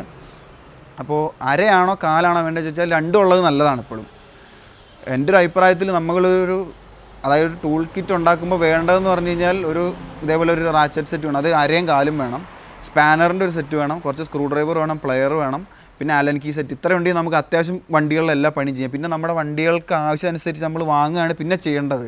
നമുക്ക് അറിയാൻ പറ്റില്ല, ചിലപ്പോൾ ചിലതിന് ഏതൊക്കെയാണ് വേണ്ടതെന്ന് പറയാൻ പറ്റില്ല. ഇത്ര ഉണ്ടെങ്കിൽ നമുക്ക് അത്യാവശ്യം കാര്യങ്ങൾ ചെയ്യാം. അപ്പോൾ അര വേണോ കാല് വേണോ വെച്ചാൽ വാങ്ങുമ്പോൾ രണ്ടും വാങ്ങിക്കുക, അതാണ് ഏറ്റവും നല്ലത്. അപ്പോൾ നമുക്ക് ചില സ്ഥലത്ത് ചെറിയ സ്ഥലങ്ങളിലാക്കാൻ കാലിട്ട് പിടിക്കുകയും ചെയ്യാം, മറ്റേ വലുതഴിക്കുമ്പോൾ അരയിട്ട് പിടിക്കുകയും ചെയ്യാം. അപ്പോൾ വാങ്ങുമ്പോൾ എൻ്റെ അഭിപ്രായത്തിൽ രണ്ടും വാങ്ങിക്കും. അതെ, ബ്രോ ചോദിച്ച ഒരു കാര്യം ശ്രദ്ധിച്ചു, അതായത് പുള്ളി വീൽ സൈഡോ അല്ലെങ്കിൽ എൻജിൻ സൈഡോ ഒന്നും അഴിക്കുന്നില്ല എന്നാണ് പറഞ്ഞത്. അങ്ങനത്തെ ഒരു കേസ് ആണെങ്കിൽ നമുക്ക് കാലിൽ തന്നെ എല്ലാം ചെയ്യാൻ പറ്റും. പക്ഷെ ഇതാണ് കാലിന്റെ ഏറ്റവും അറ്റത്ത് വരുന്ന 14 വരെ ഉള്ളതാണ്. 15 വരെയാണ് ഏറ്റവും 15 വരെ ഉണ്ട്. പക്ഷേ ഈ 15ലൊക്കെ നമ്മൾ ചില സാധനം പിടിച്ചു കഴിഞ്ഞാൽ നമുക്ക് ഇതിന് ലെവറേജ് കുറവായിരിക്കും കാലിന്. അപ്പൊ ഇതിന്റെ സാധ്യത കൂടുതൽ. നമ്മുടെ ഈ റിയർ റാക്ക് അഴിക്കുന്നുണ്ടെങ്കിൽ അതൊക്കെ എന്ന് പറയുമ്പോൾ 12 or 14 എങ്ങാണ്ടാണ് വരുന്നത്. അത് മറ്റേതിൽ പിടിച്ചാൽ കിട്ടൂല. ഈ സാധനത്തിൽ കിട്ടായികയല്ല, നമുക്ക് തിരിച്ച് മുറുക്കണമെങ്കിൽ പാടാണ്. ചിലപ്പോൾ മുറുകെ ഇരിക്കുന്നെങ്കിൽ അത് ഇതാക്കണം, ഈ കാലിന് നമുക്കൊരു ബലം കിട്ടൂല. അപ്പോൾ അതിൻ്റെ ഉള്ളിലെ റാച്ചർ സിസ്റ്റത്തിന് കംപ്ലൈൻറ്റ് വരാൻ സാധ്യത കൂടുതൽ. ആ സമയത്ത് ഈ വലുത് വാങ്ങുകയാണെങ്കിൽ നമുക്ക് അത്യാവശ്യം നല്ല ലെവറേജും കിട്ടും. നമ്മൾ തിരിച്ച് മുറുക്കുമ്പോൾ അതേപോലെ മുറുക്കി വെക്കുകയും ചെയ്യാം. അപ്പോൾ എൻ്റെ ഒരു അഭിപ്രായത്തിൽ ഞാൻ വീണ്ടും പറയാം, വാങ്ങുമ്പോൾ രണ്ടും വാങ്ങിക്കോ. ഇനിയിപ്പോൾ ഇൻവെസ്റ്റ്മെന്റ് ആണ്. നമ്മൾ ആദ്യത്തെ ഒരു പ്രൊവിഷൻ നമ്മൾ കാലാകാലം നിൽക്കും. പിന്നെ അത് പറഞ്ഞ വേറെ കാര്യം എന്താ പറയുക, നമ്മൾ വാങ്ങിയ ആദ്യം കാല് വാങ്ങിയിട്ട് പിന്നെ അത് പറ്റാണ്ട് വന്നപ്പോഴാണ് നമ്മൾ അര വാങ്ങിയത്. അപ്പോൾ ഞാനതാണ് അത് മുടക്കുന്നതിൽ നല്ലത് വാങ്ങുമ്പോൾ വാങ്ങിയാൽ ഇതെന്ന് പറഞ്ഞാൽ നമ്മൾ എന്നേക്കുള്ള ഇൻവെസ്റ്റ്മെൻ്റ് ആണ്. ഇപ്പോൾ നമ്മൾ ആ റാച്ചറ്റ് സെറ്റ് വാങ്ങിയിട്ട് 3-3.5 കൊല്ലത്തിന് മുകളിലായി. അത് എല്ലാ രീതിയിലും നല്ല രീതിയിൽ ഉപയോഗിക്കുന്നുണ്ട്, നല്ല ഇതോട്ട് ഉപയോഗിക്കുന്നുണ്ട്. പിന്നെ ക്വാളിറ്റി കുറവാന്ന് പറഞ്ഞാൽ വാങ്ങുമ്പോൾ ഒരു കുഴപ്പമില്ലാതിരുന്നു. ഞാൻ പറയുമ്പോൾ നമ്മുടെ ഇപ്പോൾ ഇന്ത്യയിൽ കിട്ടാവുന്നതിൽ അത്യാവശ്യം നല്ല ക്വാളിറ്റിയുള്ള മിതമായ വിലയിലുള്ളതെന്ന് പറഞ്ഞാൽ ടോട്ടലിൻ്റെ ആണ്. അത് ടാറ്റയുടെ ഇതാണ്, കമ്പനി അണ്ടറിൽ വരുന്നതാണ്, ഇന്ത്യൻ മെയ്ഡാണ്. അതുകൊണ്ടാണ് റേറ്റ് കുറവ്. നല്ല ക്വാളിറ്റിയുള്ള സാധനങ്ങളുമാണ്, എന്നാൽ വിലയും കുറവാണ്. അതെ, അത്യാവശ്യം നമുക്ക് അഫോർഡബിൾ ആയിട്ടുള്ള എല്ലാം വാങ്ങാൻ പറ്റുന്ന റേറ്റിലാണ്. അതെ, അപ്പോൾ ടോട്ടലിൻ്റെ വാങ്ങിയാൽ മതി. അപ്പോൾ ബ്രോയുടെ ക്വാളിറ്റി കുറവാന്നുള്ള പ്രശ്നം പരിഹരിക്കപ്പെടും. എന്താണേലും വണ്ടിയൊക്കെ അഴിക്കുന്നതെല്ലാം നല്ലത് തന്നെ. പിന്നെ നമ്മുടെ വീഡിയോ മാത്രം കണ്ടല്ല, നമ്മളൊരു കാര്യം ചെയ്യുമ്പോൾ നമുക്ക് അറിയാത്ത കാര്യമാണ് കൂടുതൽ റിസർച്ച് നടത്താൻ ശ്രദ്ധിക്കുക. അതായത് ഇഷ്ടംമാതിരി യൂട്യൂബ് വീഡിയോ ഉണ്ട്, പലരുടെയും വീഡിയോസ് കണ്ട് മനസ്സിലാക്കിയിട്ട് അതെ നമ്മൾ ഇതാക്കുന്നത് നല്ലത്. കാരണം ഒരു വീഡിയോ മാത്രം കണ്ട് കാര്യങ്ങൾ ചെയ്യാതിരിക്കുക, പല വീഡിയോസ് കാണുക. കാരണം നമുക്ക് കൂടുതൽ പലരുടെയും പെർസ്പെക്റ്റീവ് കാണുമ്പോഴാണ് നമുക്കൊരു നമ്മുടേതായ ഒരു ഇത് ഐഡിയ കിട്ടത്തുള്ളൂ. ഇതിന് ഒരാളുടെ മാത്രം കണ്ടുകൊണ്ട് ചെയ്യുന്ന ഇതൊക്കെ തന്നെ മറ്റുള്ള വീഡിയോ കണ്ട് മനസ്സിലാക്കി പിന്നെ നമ്മൾ സ്വയം ഒരു പ്രശ്നം വന്ന് അത് പരിഹരിച്ചാണ് നമ്മൾ ഓരോന്ന് പഠിക്കുന്നത്. ആ സമയത്താണ് ഇതിനെപ്പറ്റി നോക്കുന്നത്. അപ്പോൾ എല്ലാവരും കൂടുതൽ അന്വേഷിച്ച് മനസ്സിലാക്കി ഏകദേശം ഒരു ധാരണ ഉണ്ടായാൽ മതി, ഇന്ന സംഭവങ്ങളൊക്കെ നടക്കാൻ സാധ്യതയുണ്ട്. അതെ, അപ്പോൾ എന്തായാലും ചെയ്യുന്നതിൽ സന്തോഷം. സ്വന്തമായിട്ട് വണ്ടി കഴിച്ച് കൃത്യമായിട്ട് സ്ക്രൂവും കാര്യങ്ങളൊക്കെ കൃത്യമായിട്ട് വെച്ചോണം. തിരിച്ചിടുന്ന നേരത്ത് സ്ക്രൂ ഒക്കെ കൃത്യമായിട്ടുണ്ടായിരിക്കണം, അത് നോക്കി വേണം. Okay. Tubeless rims for Xpulse 2 ton. മിക്കവാറും നമ്മുടെ മറ്റേ ട്യൂബ്ലെസ്സിൻ്റെ കണ്ടിട്ടുണ്ട്, മറ്റേ എക്സൽ റിമ്മിൻ്റെ വീഡിയോ കണ്ടിട്ട് ഇതിൽ കമൻറ്റ് ഇട്ടായിരിക്കണം. ട്യൂബ്ലെസ് റിം ഇതിന് ഇല്ലല്ലോ, കൺവേർഷൻ ചെയ്യാൻ പറ്റും, എനിക്ക് അറിയത്തില്ല. എനിക്ക് തോന്നുന്നു മറ്റേ ഔട്ടെക്സ് എന്തെങ്കിലും വെക്കേണ്ടി വരും. അത് 10,000 രൂപ എങ്ങാണ്ട് ചിലവ് വരും. നമ്മൾ ആ റിട്ടർ റിം വെച്ചാൽ ആ റിം ഇതിന് പാകാവും സാധ്യത കുറവാണ്. ഏതിനാ നമ്മൾ എക്സലിൻ്റെ റിമ്മുണ്ടോ ഇതിനുണ്ടോ? എക്സലിൻ്റെ ഇതാണ്ട് ഇതല്ലേ, അത് പറ്റൂല. കാരണം എന്താന്ന് പറഞ്ഞു കഴിഞ്ഞാൽ ഈ ഹിമാലയനിലിട്ടത് ഇതിൽ ഫിറ്റ് ആവില്ല. കാരണം ഹിമാലയൻ ഫ്രണ്ട് 21 ബാക്ക് 17 ഇത് ഫ്രണ്ട് 21 ബാക്ക് 18 വരുന്നത്. അപ്പോൾ പിന്നെ അതുമല്ല, ഇതിൻ്റെ ഹബിൻ്റെ സൈസും പിന്നെ ഇത് റിമ്മിൻ്റെ ഇതെല്ലാം വേറെയാണ്. ചിലപ്പോൾ ഉണ്ടാവുമായിരിക്കും, അവർക്ക് ഉണ്ടാവുമായിരിക്കും, ട്യൂബ്ലെസ് ഉണ്ടാവുമായിരിക്കും. പിന്നെ ഇതിനുള്ളത് ഇപ്പോൾ കിട്ടായികയൊന്നുമില്ല. അത് എക്സലിൻ്റെ അതിന് പറ്റിയത് എടുക്കണമെന്നേ ഉള്ളൂ. പിന്നെ മെയിൻ കാര്യം ഇതാണ്, ട്യൂബ്ലെസ് കൺവേർഷൻ നമ്മുടെ വണ്ടിയിൽ ചെയ്തിട്ടില്ല, ചെയ്യാൻ പറ്റായികയൊന്നുമില്ല. ഔട്ടെക്സ് എന്തെങ്കിലും ഇതാക്കി അല്ലെങ്കിൽ വേ ടു സ്പീഡിൻ്റെ ഉണ്ട്, സൊല്യൂഷൻ ഉണ്ട്, അതൊക്കെ വാങ്ങിച്ച് സെറ്റ് ചെയ്താൽ മതി. പക്ഷേ സെറ്റ് ചെയ്യാൻ അറിയാവുന്ന ഒരാളുടെ അടുത്തോട്ട് സെറ്റ് ചെയ്യണം, അതാണ് മെയിൻ കാര്യം. ഇതിന് അതായത് കൊല്ലങ്ങളുടെ പരിചയം ഉണ്ടെങ്കിലാണ്, ഐഡിയ വേണം. ഐഡിയ ഇല്ലാത്തവർ നമ്മുടെ വയനാട്ടിൽ എനിക്ക് അറിയത്തില്ല ഇതൊക്കെ ചെയ്യുന്ന ആരും. ഞങ്ങൾ തന്നെ എനിക്ക് 3-4 പേര് അന്വേഷിച്ചിട്ടാണ് ഒരാളെ കിട്ടിയത്. വീല് റിം ഇതാക്കാൻ, സ്പോക്ക് ഇടാൻ വേണ്ടി. ഈ ഹിമാലയനിൽ ഫ്രണ്ടിലും ബാക്കിലും വെച്ചിരിക്കുന്ന ടയർ എന്ന് പറഞ്ഞു കഴിഞ്ഞാൽ ട്യൂബ്ലെസ് കൺവേർഷൻ ചെയ്താലും ഇടാൻ വരുന്ന രീതിയിലുള്ള ടയറാണ്. നമുക്ക് 5 കൊല്ലമായി ആ വണ്ടി ഇതുവരെ ഇത്രയും കാലത്തിനിടയിൽ ഒരു വട്ടേ പഞ്ചർ കിട്ടിയിട്ടുള്ളൂ വണ്ടിയിൽ. അപ്പോൾ നമുക്ക് അതിൻ്റെ ഒരു റിസ്ക് ഇതുവരെ വന്നിട്ടില്ല. അതുകൊണ്ടും കൂടിയാണ് പിന്നെ ഇത് മാറ്റാത്തത്. ട്യൂബ്ലെസ് ഇട്ട് കഴിഞ്ഞാൽ എളുപ്പത്തിൽ പഞ്ചർ മാറ്റാം. പക്ഷേ ഓഫ് റോഡ് ചെയ്യുന്ന സമയത്ത് പെട്ടെന്ന് കാര്യം നടക്കണമെങ്കിൽ ട്യൂബുള്ള ടയറാണ് അല്ല. അതുകൊണ്ട് നമ്മളങ്ങനെ പ്രത്യേകിച്ച് മാറ്റേണ്ട ആവശ്യം വന്നിട്ടില്ല. അതുകൊണ്ട് മാറ്റണം എന്ന് തോന്നിയിട്ടില്ല, അതുകൊണ്ട് മാറ്റിയിട്ടില്ല. അത്ര എൻഡോർക്ക് സസ്പെൻഷൻ മാറ്റി വേറെ വെക്കാൻ പറ്റുമോ? എൻഡോർക്ക് സസ്പെൻഷൻ പറ്റേണ്ടതാണ്. പറ്റായി എന്താ ഇവിടെ RCBയുടെ ഒക്കെ സസ്പെൻഷൻ ആൾക്കാർ വെക്കുന്നത് ഞാൻ കണ്ടിട്ടുണ്ട്. പക്ഷേ ചോദ്യം ഇതാണ്, എൻഡോർക്കിന്റെ മാറ്റേണ്ട ആവശ്യമുണ്ട്. കാരണം ആ വണ്ടിയുടെ പെർഫോമൻസ് ഫോക്കസ് ആയിട്ടുള്ള വണ്ടിയാണ്. അതിലുള്ളത് സസ്പെൻഷൻ വളരെ സ്റ്റിഫാണ്. പക്ഷേ ആ വണ്ടിയുടെ പെർഫോമൻസ് വെച്ച് നോക്കുമ്പോൾ സ്റ്റിഫായിട്ടുള്ള സസ്പെൻഷൻ അതിന് വേണം. മാറ്റണം എന്നുണ്ടെങ്കിൽ മാറ്റാൻ ഓപ്ഷൻ ഉണ്ട്. എനിക്ക് ഈ 2-3 സസ്പെൻഷൻ മാറ്റിയ രീതി മനസ്സിലായ കാര്യം, മിക്ക വണ്ടികളിലെ സസ്പെൻഷൻ ഇരിക്കുന്നത് ഏകദേശം ഒരേപോലത്തെ ബ്രാക്കറ്റാണ്. എല്ലാത്തിൻ്റെയും 2 നട്ടിൽ ഒരേപോലത്തെ ഇതിലാണ് താഴെ മുകളിലും വരും. അപ്പം മാറ്റണമെങ്കിൽ എളുപ്പത്തിൽ മാറ്റാവുന്ന കാര്യമുള്ളൂ എന്ന് എനിക്ക് തോന്നുന്നു. ഉയരത്തിൽ ഇപ്പം പറഞ്ഞാൽ ഇപ്പോൾ പെർഫോമൻസ് ആയിട്ട് വരുന്ന സാധനത്തിൻ്റെ മാറ്റേണ്ട ആവശ്യമുണ്ടോ? ഇല്ല. അതാണ്. അപ്പോൾ നിങ്ങൾക്ക് വേണമെങ്കിൽ മാറ്റാൻ എളുപ്പമാണ്. പിന്നെ അടുത്ത ചോദ്യം, ബ്രോ ഇനി ഒരു പെർഫോമൻസ് എയർ ഫിൽറ്ററും കയറ്റിയിട്ട് ഒരു പവർട്രോണിക്സിൻ്റെ ട്യൂണും കൂടെ അങ്ങ് സെറ്റ് ചെയ്യുന്നതായിരിക്കും നമ്മൾ എത്രയും പെട്ടെന്ന്. പക്ഷേ സെറ്റ് ചെയ്യുമ്പോൾ ഇതാണ് നമ്മൾ ശ്രദ്ധിക്കേണ്ട കാര്യം എന്ന് പറഞ്ഞു കഴിഞ്ഞാൽ, ഇപ്പം പുള്ളി പറഞ്ഞ 2 സാധനം എന്ന് പറഞ്ഞാൽ വണ്ടിയുടെ 2 ഘടകം മാത്രമാണ്. അതായത് ഇൻടേക്ക് അപ്ഗ്രേഡ് ചെയ്യുക, അതേപോലെ തന്നെ ഫ്യൂവലിൻ്റെ ഫ്ലോയും അപ്ഗ്രേഡ് ചെയ്യുക എന്നുള്ളതാണ്. പക്ഷേ ഇത് രണ്ടും മാത്രം അപ്ഗ്രേഡ് ചെയ്തുകൊണ്ട് കാര്യമില്ല. കാരണം എന്താണെന്ന് പറഞ്ഞു കഴിഞ്ഞാൽ, നമ്മൾ ഇത്രയും കൂടുതൽ ഫ്യൂവൽ കൊടുക്കുമ്പോൾ അത് കത്താനുള്ള രീതിയിലുള്ള സ്പാർക്ക് വണ്ടിയിൽ കിട്ടണം. അതേപോലെ തന്നെ ഇത്രയും ഫ്യൂവൽ എത്ര എയർ കൂടെ കത്തി ഉണ്ടാവുന്ന ആ ഗ്യാസ് മൊത്തം പുറത്തു പോകാനുള്ള നല്ലൊരു എക്സോസ്റ്റ് സിസ്റ്റം കൂടി വേണം. എന്നാലാണ് ഇതിന്റെ മുഴുവൻ കിട്ടും. ഇത് മൊത്തത്തിൽ കണക്ഷൻ മൊത്തത്തിൽ സെറ്റ് ആകത്തുള്ളൂ. അപ്പോൾ നമ്മൾ ഒരു വണ്ടിയിൽ ഇത് അപ്ഗ്രേഡ് ചെയ്യുമ്പോൾ ബേസിക് ആയിട്ട് അപ്ഗ്രേഡ് ചെയ്യുകയാണെങ്കിൽ തന്നെ ഈ 4 ഘടകവും, അതായത് ഇൻടേക്ക്, സ്പാർക്ക്, ഫ്യൂവൽ, എക്സോസ്റ്റ്, ഈ 4 ഘടകവും അപ്ഗ്രേഡ് ചെയ്യാൻ നോക്കുക. അപ്പോൾ നമ്മൾ ചെയ്യുകയാണെങ്കിൽ തന്നെ ആ 4 ഘടകവും ഒരുമിച്ചായിരിക്കും അപ്ഗ്രേഡ് ചെയ്യുക. അതിൽ ഒരു സാധനത്തിൻ്റെ ഒരു പീസ് നമ്മൾ അപ്ഗ്രേഡ് ചെയ്തിട്ടുണ്ട്. സ്പാർക്ക് പ്ലഗ് ഓൾറെഡി നമ്മുടെ റീഡ് ചെയ്യാണ് എന്ന് വെച്ച് ഇത് ചെയ്യുന്നതുകൊണ്ട് കുഴപ്പമുണ്ടോ? നിങ്ങൾക്ക് വ്യത്യാസം കാണും. പക്ഷേ ഇവൻ പറഞ്ഞ സ്ഥിതിക്ക് ചെയ്യുകയാണെങ്കിൽ എഞ്ചിന്റെ മൊത്തത്തിലുള്ള എഫിഷ്യൻസിനെ തന്നെ ഇതാക്കുന്നത് മൊത്തത്തിൽ മാറ്റുമ്പോൾ ആയിരിക്കും സംഭവിക്കുക. കാരണം ഇതിന്റെ ലോജിക് സിമ്പിൾ ആയിട്ട് ആലോചിച്ച് നോക്കുക. ഈ എഞ്ചിൻ ഇതായിട്ട് എക്സോസ്റ്റ് ഇത്രയും വന്നു കഴിഞ്ഞാൽ ഇത് പുറത്തേക്ക് ഈസി ആയിട്ട് പോകണം. ഇത് ഈസി ആയിട്ട് പോകുന്നില്ല. അപ്പോൾ വേണ്ടി സംഭവം ഇതിന് മാറ്റങ്ങൾ ഇത് ഓരോന്ന് മാറ്റിയാലും അനുഭവപ്പെടും. പക്ഷെ നമുക്ക് നല്ലൊരു വ്യത്യാസം അറിയണമെങ്കിൽ ഇതെല്ലാം കൂടെ ഒരുമിച്ച് മാറ്റുന്നതായിരിക്കും. മാത്രമല്ല, ഞാൻ കുറെ കേട്ടിട്ടുള്ള എഞ്ചിന്റെ ഹെൽത്തിന് തന്നെ വണ്ടി ലീനായിട്ടാണ് വരുന്നത്. അപ്പോൾ ഇതിൽ എയർ കൂടുതലും ഫ്യൂവൽ കുറവാണ്. അപ്പോൾ അങ്ങനെയുള്ള വണ്ടിയിൽ പിന്നെ നമ്മൾ എയർ ഫിൽറ്റർ ആഡ് ചെയ്ത് കഴിഞ്ഞാൽ കൂടുതൽ എയർ വീണ്ടും വരും. അപ്പോൾ അത് വണ്ടിക്ക് ഭയങ്കര പ്രശ്നമായിരിക്കും. അപ്പോൾ അതിനെ കോമ്പൻസേറ്റ് ചെയ്യാൻ വേണ്ടി നമ്മൾ ഫ്യൂവൽ കൂട്ടേണ്ടി വരും. അപ്പോഴാണ് ഈ ഫ്യൂവൽ എക്സ് അല്ലെങ്കിൽ പവർട്രോണിക്കിൻ്റെ കാര്യം വരുന്നത്. ഫ്യൂവലും എയറും അത്രയും കൂടുമ്പോൾ എന്താണെന്ന് പറയുക, ഇത് കത്താനുള്ള രീതിയിലുള്ള സ്പാർക്ക് കൊടുക്കണം. അപ്പോഴാണ് നമ്മൾ സ്പാർക്ക് പ്ലഗ് അപ്ഗ്രേഡ് ചെയ്യേണ്ടത്. ഇതെല്ലാം കഴിഞ്ഞ് കഴിഞ്ഞിട്ട് ഈ വണ്ടി ഇത് എഞ്ചിനായി ഇതിനകത്ത് ഗ്യാസ് ഉണ്ടാവില്ല. ഗ്യാസ് പുറന്തള്ളണമെങ്കിൽ അത്രയും എഫിഷ്യൻ്റ് ആയിട്ട് പുറന്തള്ളാനുള്ള ഇതും വേണം, എക്സോസ്റ്റും വേണം. അപ്പോൾ ഇതെല്ലാം നമ്മൾ അപ്ഗ്രേഡ് ചെയ്യുന്നതാണ് എപ്പോഴും നല്ലത്. പിന്നെ പക്ഷേ സാധാരണ ആൾക്കാർ ഇപ്പോൾ എയർ ഫിൽറ്ററിലാണ് തുടങ്ങുന്നത്. ഇപ്പോൾ അത് മാറ്റിയോണ്ട് എയർ ഫിൽറ്റർ മാറ്റിയെന്ന് വെച്ചിട്ട് നമ്മുടെ വണ്ടിക്ക് പ്രശ്നം വരില്ല. പക്ഷേ എന്താ കുഴപ്പമെന്ന് പറഞ്ഞു കഴിഞ്ഞാൽ, നമ്മൾ ഭാവിയിലേക്ക് പോകുന്തോറും എഞ്ചിൻ്റെ ഹെൽത്തിന് അത് ബാധകമായിട്ട് തീരും. അപ്പോൾ ഒരുമിച്ച് മാറ്റാൻ പറ്റും, അല്ലെങ്കിൽ പടിപടിയായിട്ട് ഓരോന്നായിട്ട് അപ്ഗ്രേഡ് ചെയ്ത് കൊണ്ടുവരിക. അതാണ് അപ്പോൾ നമ്മളെന്തായാലും മാറ്റുന്നതായിരിക്കും. നമ്മളിതേപോലെ BMCയുടെ എയർ ഫിൽറ്റർ, എക്സോസ്റ്റിന്റെ കാര്യമാണ് ഡെവിളോ അല്ലെങ്കിൽ പവറേജ് ആയിരിക്കും. പിന്നെ ഫ്യൂൽ എക്സ് കയറ്റുന്നതായിരിക്കും. സ്പാർക്ക് പ്ലഗ് ഓൾറെഡി നമ്മൾ വെച്ചിട്ടുണ്ട്. അപ്പോൾ അതിൻ്റെ കൂടെ നമ്മൾ ചിലപ്പോൾ സ്പാർക്ക് പ്ലഗ് കേബിളും കൂടെ അപ്ഗ്രേഡ് ചെയ്യുന്നതായിരിക്കും. മോട്ടോഗാർഡിൽ നിന്ന് എഴുതിയ പീസ് തിരിച്ചാലേ ഫിറ്റ് ചെയ്തത്. സത്യം തലതിരിഞ്ഞു പോയി. അത് വെച്ച് കഴിഞ്ഞാൽ എല്ലാം അവിടെ തിരിച്ച് കയറ്റി കഴിഞ്ഞപ്പോഴാണ് തലതിരിഞ്ഞു പോയ കാര്യം. സ്ക്രൂ ഇതാക്കാൻ വേണ്ടി തിരിച്ച് കറക്റ്റ് ലെവലിലാക്കി ടൈറ്റ് ഒക്കെ ചെയ്തിട്ട് നേരെ തിരിച്ചു പിടിച്ചപ്പോഴും തലതിരിഞ്ഞു. തിരിഞ്ഞു കഴിഞ്ഞാൽ അങ്ങോട്ട് പോരുമായിരിക്കും. പിന്നെ അത് മെനക്കെട്ടില്ല. അത് വിൽക്കാനായിട്ട് കുറെ മെനക്കെട്ട് വേണം. അതുകൊണ്ട് തിരിക്കാൻ നിന്നില്ല. അപ്പോൾ ഈ വലത്തെ സൈഡിൽ എൻ്റെ പ്രശ്നമുള്ളൂ. ഇടത്തെ സൈഡിൽ ചെയ്തപ്പോൾ അത് കൃത്യം ശ്രദ്ധിച്ചായിരുന്നു. ഇടത്തെ സൈഡിൽ കറക്റ്റ് ആയിട്ടായിരിക്കുന്നത്. ഓക്കെ, നമ്മുടെ ഫോർക്ക് ബൂട്ടിൻ്റെ ഒന്നാണ്. Just A genuine thought, does the boot really make A much of A difference ഉണ്ടാകും? അതെ, ഇതാണ് ഇതിൻ്റെ നമ്മൾ ചിന്തിക്കേണ്ട കാര്യം എന്ന് പറഞ്ഞു കഴിഞ്ഞാൽ, കുറേ കാര്യങ്ങൾ നമുക്ക് ചിന്തിക്കാം. അതായത് ഒന്ന് ലുക്കിൻ്റെ ഘടകമാണ്. സാധനം വെച്ച് കഴിഞ്ഞാൽ ഭയങ്കര ലുക്ക് കൂടുതലാണ് വണ്ടിക്ക്. ഭയങ്കര ബൾക്കി ആയിട്ട്, ഫോർക്ക് ബൾക്കി ആയിട്ടുള്ള, പ്ലീറ്റ് കൂടുതലായത് കൊണ്ട് ബൾക്കി ആയിട്ടുള്ള തോന്നുന്നുണ്ട്, ഒന്നാമത്തെ കാര്യം. രണ്ടാമത്തെ കാര്യം, ക്വാളിറ്റി നോക്കിയപ്പോൾ രണ്ടിലും വെച്ച് നോക്കിയപ്പോൾ ഇതിനാണ് ക്വാളിറ്റി കൂടുതൽ. അതാണ് നല്ല റബ്ബറാണ്. പഴയതിനെ വെച്ച് നോക്കുമ്പോൾ ഇതിന്റെ റബ്ബർ കുറച്ച് കട്ടി കൂടിയ റബ്ബറാണ്. നല്ല പിടിക്കുമ്പോൾ തന്നെ ആ ഒരു വ്യത്യാസം അറിയാൻ പറ്റും. പിന്നെ അതേപോലെ ഇത് കുറച്ചും കൂടെ അവർ ഓഫ് റോഡ് ഫോക്കസ്ഡ് ആയിട്ടാണ്, കാരണം അതിലത് മറ്റേ ഓട്ടയൊക്കെ ഓൾറെഡി സെറ്റ് ചെയ്തിട്ട് പ്ലീറ്റിനകത്ത് ഓട്ടയൊക്കെ സെറ്റ് ചെയ്തിട്ടാണ് വരുന്നത്, അതിന്റെ ലൈഫ് കൂട്ടാൻ വേണ്ടി. കാരണം ഈ വാക്യൂം എഫക്റ്റ് ഉണ്ടാവാതിരിക്കാനും ലൈഫ് കൂടാൻ വേണ്ടി അതൊക്കെ സെറ്റ് ചെയ്തിട്ടാണ് വന്നിരിക്കുന്നത്. അപ്പോൾ കുറച്ചും കൂടെ ഇതിലേക്ക് ഇത് പോയിട്ടുണ്ട്, അവർ ശ്രദ്ധ കേന്ദ്രീകരിച്ചിട്ടുണ്ട്. ഒരു അഡ്വഞ്ചർ വണ്ടിക്ക് പറ്റുന്ന ഒരു ഫോർക്ക് ബൂട്ട് എന്നുള്ള രീതിയിലാണ് സെറ്റ് ചെയ്തിരിക്കുന്നത്.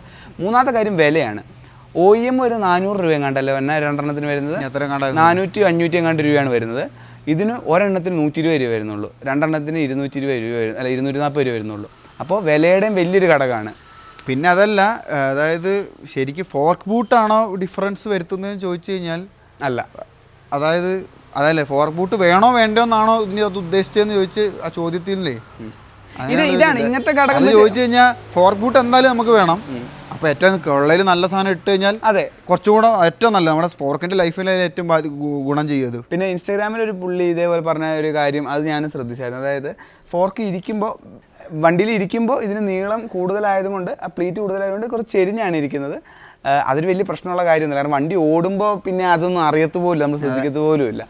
മൊത്തത്തിൽ നോക്കിക്കഴിഞ്ഞ് കഴിഞ്ഞാൽ മാറ്റണോ നമ്മുടെ ഇഷ്ടമാണ്, നമുക്ക് എന്താണ് വേണ്ടത് ഇതാണ്. റേറ്റും കുറവാണ്, ഉള്ളതിൽ കുറച്ചും കൂടെ ഒരു എഞ്ചിനീയറിങ് പോയിട്ടുള്ള ഒരു പ്രൊഡക്റ്റും ഇതായിട്ടാണ് തോന്നിയത്.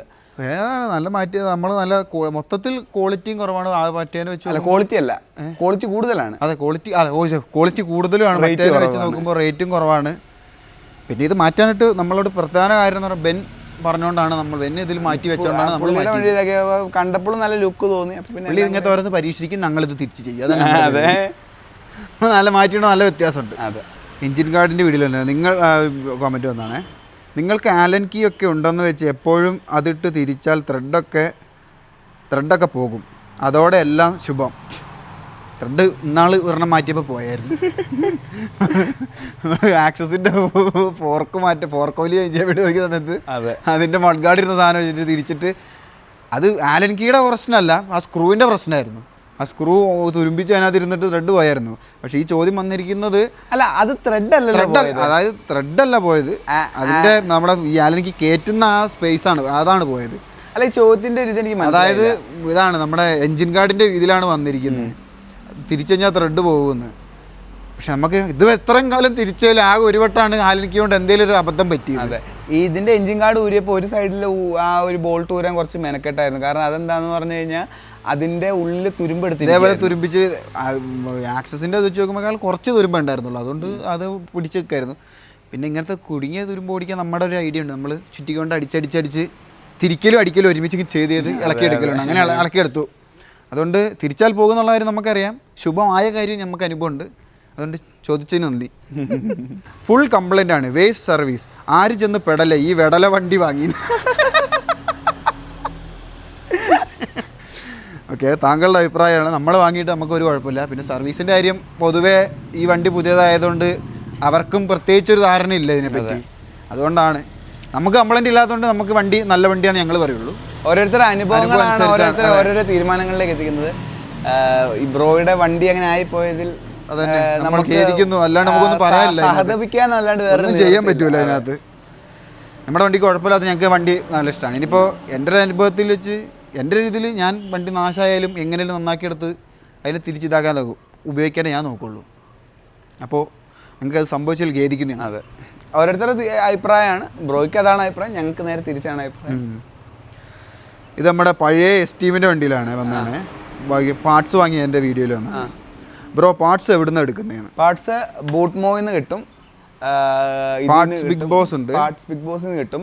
പിന്നെ കുറേ എഞ്ചിൻ്റെ പാർട്സ് നമ്മുടെ മാരുതി തന്നെ ജിപ്സിയുടെ സാധനം സൂട്ടാവും, അത് അവിടെ നിന്ന് പോയി ഇതാക്കിയാൽ മതി. അതിന് ഉദാഹരണം പറയാനാണെങ്കിൽ ഞങ്ങൾ ഈ വണ്ടിയുടെ സ്പാർക്ക് പ്ലഗിൻ്റെ ഉള്ളിൽ ഒരു സീൽ ഉണ്ടായിരുന്നു, അത് ലീക്കായിട്ട് സ്പാർക്ക് പ്ലഗിൻ്റെ അങ്ങോട്ടേക്ക് എഞ്ചിൻ ഓയിൽ ലീക്കാവുന്ന പ്രശ്നം ഉണ്ടായിരുന്നു. അത് ഞങ്ങൾ ഇവിടുന്ന് മാരുതിയുടെ ജെനുവിൻ അവിടുന്ന് ജിപ്സിയുടെ വാങ്ങുകയാണ് ചെയ്തത്. 2 ടൺ ഹൈറ്റ് കൂട്ടിയാൽ എന്തെങ്കിലും പ്രശ്നമുണ്ടോന്ന്? 2 ടൺ ഹൈറ്റ് കൂടേണ്ട കാര്യമില്ല സത്യം പറഞ്ഞാൽ, അതിന് ആവശ്യത്തിലേറെ ഹൈറ്റ് ഉണ്ട്. അല്ല, അതെന്താ ഉദ്ദേശം? ഹൈറ്റ് കൂടേണ്ട കാര്യം എന്താ? രണ്ട് കാര്യം. ഒന്നാമത്തെ കാര്യം പൊന്നെ പറഞ്ഞാൽ ഇതിന് അത്യാവശ്യം ഹൈറ്റ് ഉണ്ട്, ഞാൻ 5'8" എനിക്കൊരു വെയിറ്റ് ഉള്ളത് കൊണ്ട്, പിന്നെ ഇപ്പോൾ ഈ സാധനങ്ങളുടെ കുറേ ആഡ് ചെയ്തത് കൊണ്ടാണ് ഇപ്പോൾ കാല് ഫുള്ളും കുത്തുന്നുണ്ട്. ആദ്യം എനിക്ക് പകുതിയെ കുത്തുന്നുണ്ടായിരുന്നുള്ളൂ. വെയിറ്റ് കുറവാണ് വണ്ടിക്ക്, അതുകൊണ്ട് മാനേജ് ചെയ്യാൻ കുഴപ്പമില്ല. ഇനി രണ്ടാമത്തെ കാര്യം, ഹൈറ്റ് കൂട്ടണമെന്ന് തന്നെയാണ് ആഗ്രഹമെങ്കിൽ ഒരു കുറച്ച് മാസം കൂടി വെയിറ്റ് ചെയ്ത് കഴിഞ്ഞാൽ എക്സ്പൾസ് 210 പ്രോ ഇറങ്ങുന്നുണ്ട്, റാലി അല്ലെങ്കിൽ വലിയ സസ്പെൻഷനാണ് വന്നിരുന്നത്. ഒരാവശ്യമില്ല, ഒരു എക്സ്ട്രാ ഇതിനെക്കാട്ടിലും ഒരു 10,000 രൂപ എങ്ങാനും കൊടുത്താൽ മതിയാവും, ആ പ്രശ്നവും മാറി കിട്ടും. WD-44 ഇലക്ട്രിക്കൽ പാർട്സ് ഉണ്ട്, അതടിക്കുക, ഇതടിച്ചാൽ റെഡി ആകുന്നു. മനസ്സിലായോ? റെഡി ആവുന്നു, അത് തന്നെ. അത് അന്ന് സത്യം പറഞ്ഞാൽ അറിവില്ലായ്മ കൊണ്ട് ചെയ്തു പോയത്. അത് കുഴപ്പമുണ്ടാകുമെന്ന് തോന്നിയില്ല, പക്ഷെ അതുകൊണ്ട് അടിച്ചുകൊണ്ട് നമ്മുടെ വണ്ടിക്ക് അതൊരു പ്രശ്നം ഉണ്ടായിട്ടില്ല. അത് വേറെ കാര്യം. ബ്രോ പറഞ്ഞ കാര്യം സത്യമാണ്. കാരണം അതായത് ഇതിന് പറ്റിയ ഇലക്ട്രിക്കൽ ഇതായിട്ടുള്ള അങ്ങനത്തെ ടൈപ്പ് ക്ലീനർ ഉണ്ട്. അപ്പോൾ അതാണ്, അത് നമുക്ക് ആ സമയത്ത് അറിയില്ല. അനുഭവങ്ങളാണ് നമ്മൾ ഓരോന്ന് പഠിപ്പിക്കുന്നത്. അറിവില്ലായ്മ കൊണ്ട് പറ്റിയതാണ്. പക്ഷെ ഇത് അടിച്ചതുകൊണ്ട് എന്തെങ്കിലും പ്രശ്നം ഉണ്ടായിച്ച ഒരു പ്രശ്നം ഉണ്ടായിട്ടില്ല. അപ്പോൾ അതുകൊണ്ട് ഇനി അടുത്ത വട്ടം ഇതുവരെ റെഡി ആയിട്ടില്ല. അവസാനത്തെ ഒരു ചോദ്യം കൂടെ.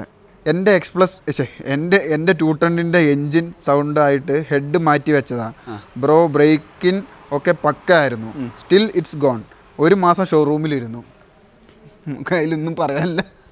എന്ത് പറയാനാണ്? ഇതേപോലെ നേരത്തെ പറഞ്ഞാൽ ഖേദിക്കും നിങ്ങൾക്കത് സംഭവിച്ചാൽ. അതല്ലാതെ നമ്മളെ കൊണ്ടൊന്നും ചെയ്യാൻ പറ്റില്ല. നമ്മുടെ വണ്ടിക്ക് ഇതേ ദൈവം സഹായിച്ച ഒരു കുഴപ്പമില്ല. ഇതുവരെ നന്നായിട്ട് ഓടുന്നുണ്ട്. ആവശ്യമില്ലാത്ത ശബ്ദങ്ങളോ ഒരു കുഴപ്പമോ ഇതുവരെ ഉണ്ടായിട്ടില്ല. ഓരോരോ വണ്ടികൾ നമുക്ക് നമുക്കിതിനൊന്നും പറയാൻ പറ്റില്ല. ആകെ പിന്നെ വാറണ്ടി വണ്ടിക്ക് ഉള്ളത് കൊണ്ട് 5 കൊല്ലം 3 കൊല്ലം വാറണ്ടി ഉള്ളതുകൊണ്ട് എന്തായാലും ഫ്രീ ആയിട്ട് മാറി. 1 മാസമൊക്കെ പുതിയ വണ്ടി വാങ്ങിയിട്ട് ഷോറൂമിൽ കിടക്കാന്ന് പറഞ്ഞാൽ ദുഃഖമുള്ള കാര്യമാണ്. പക്ഷേ പറഞ്ഞിട്ടല്ല, വണ്ടി ആകുമ്പോൾ അങ്ങനെ സംഭവിക്കും. പിന്നെ ഫസ്റ്റ് ബാച്ച് വണ്ടികളാകുമ്പോൾ ഇതൊക്കെ സ്വാഭാവികമായിട്ട് എന്തായാലും നടക്കും. അതെ, ഇതിലിപ്പോൾ വേറെ ഒന്നും ചെയ്യാനില്ല. ഇപ്പം നമുക്കിതൊരു ഒന്നും സംഭവിക്കാത്തതുകൊണ്ട് നമുക്കിതിൽ വേറെ അഭിപ്രായവും പറയാൻ പറ്റില്ല. അതുകൊണ്ട് ഞങ്ങൾ സഹതിപ്പിക്കുന്നു, അത് ഓർത്തിട്ട്. അതല്ലാണ്ട് നമ്മളെ കൊണ്ടൊന്നും പറ്റില്ല. ഓക്കെ, അപ്പോൾ അത്രയേ ഉള്ളൂ.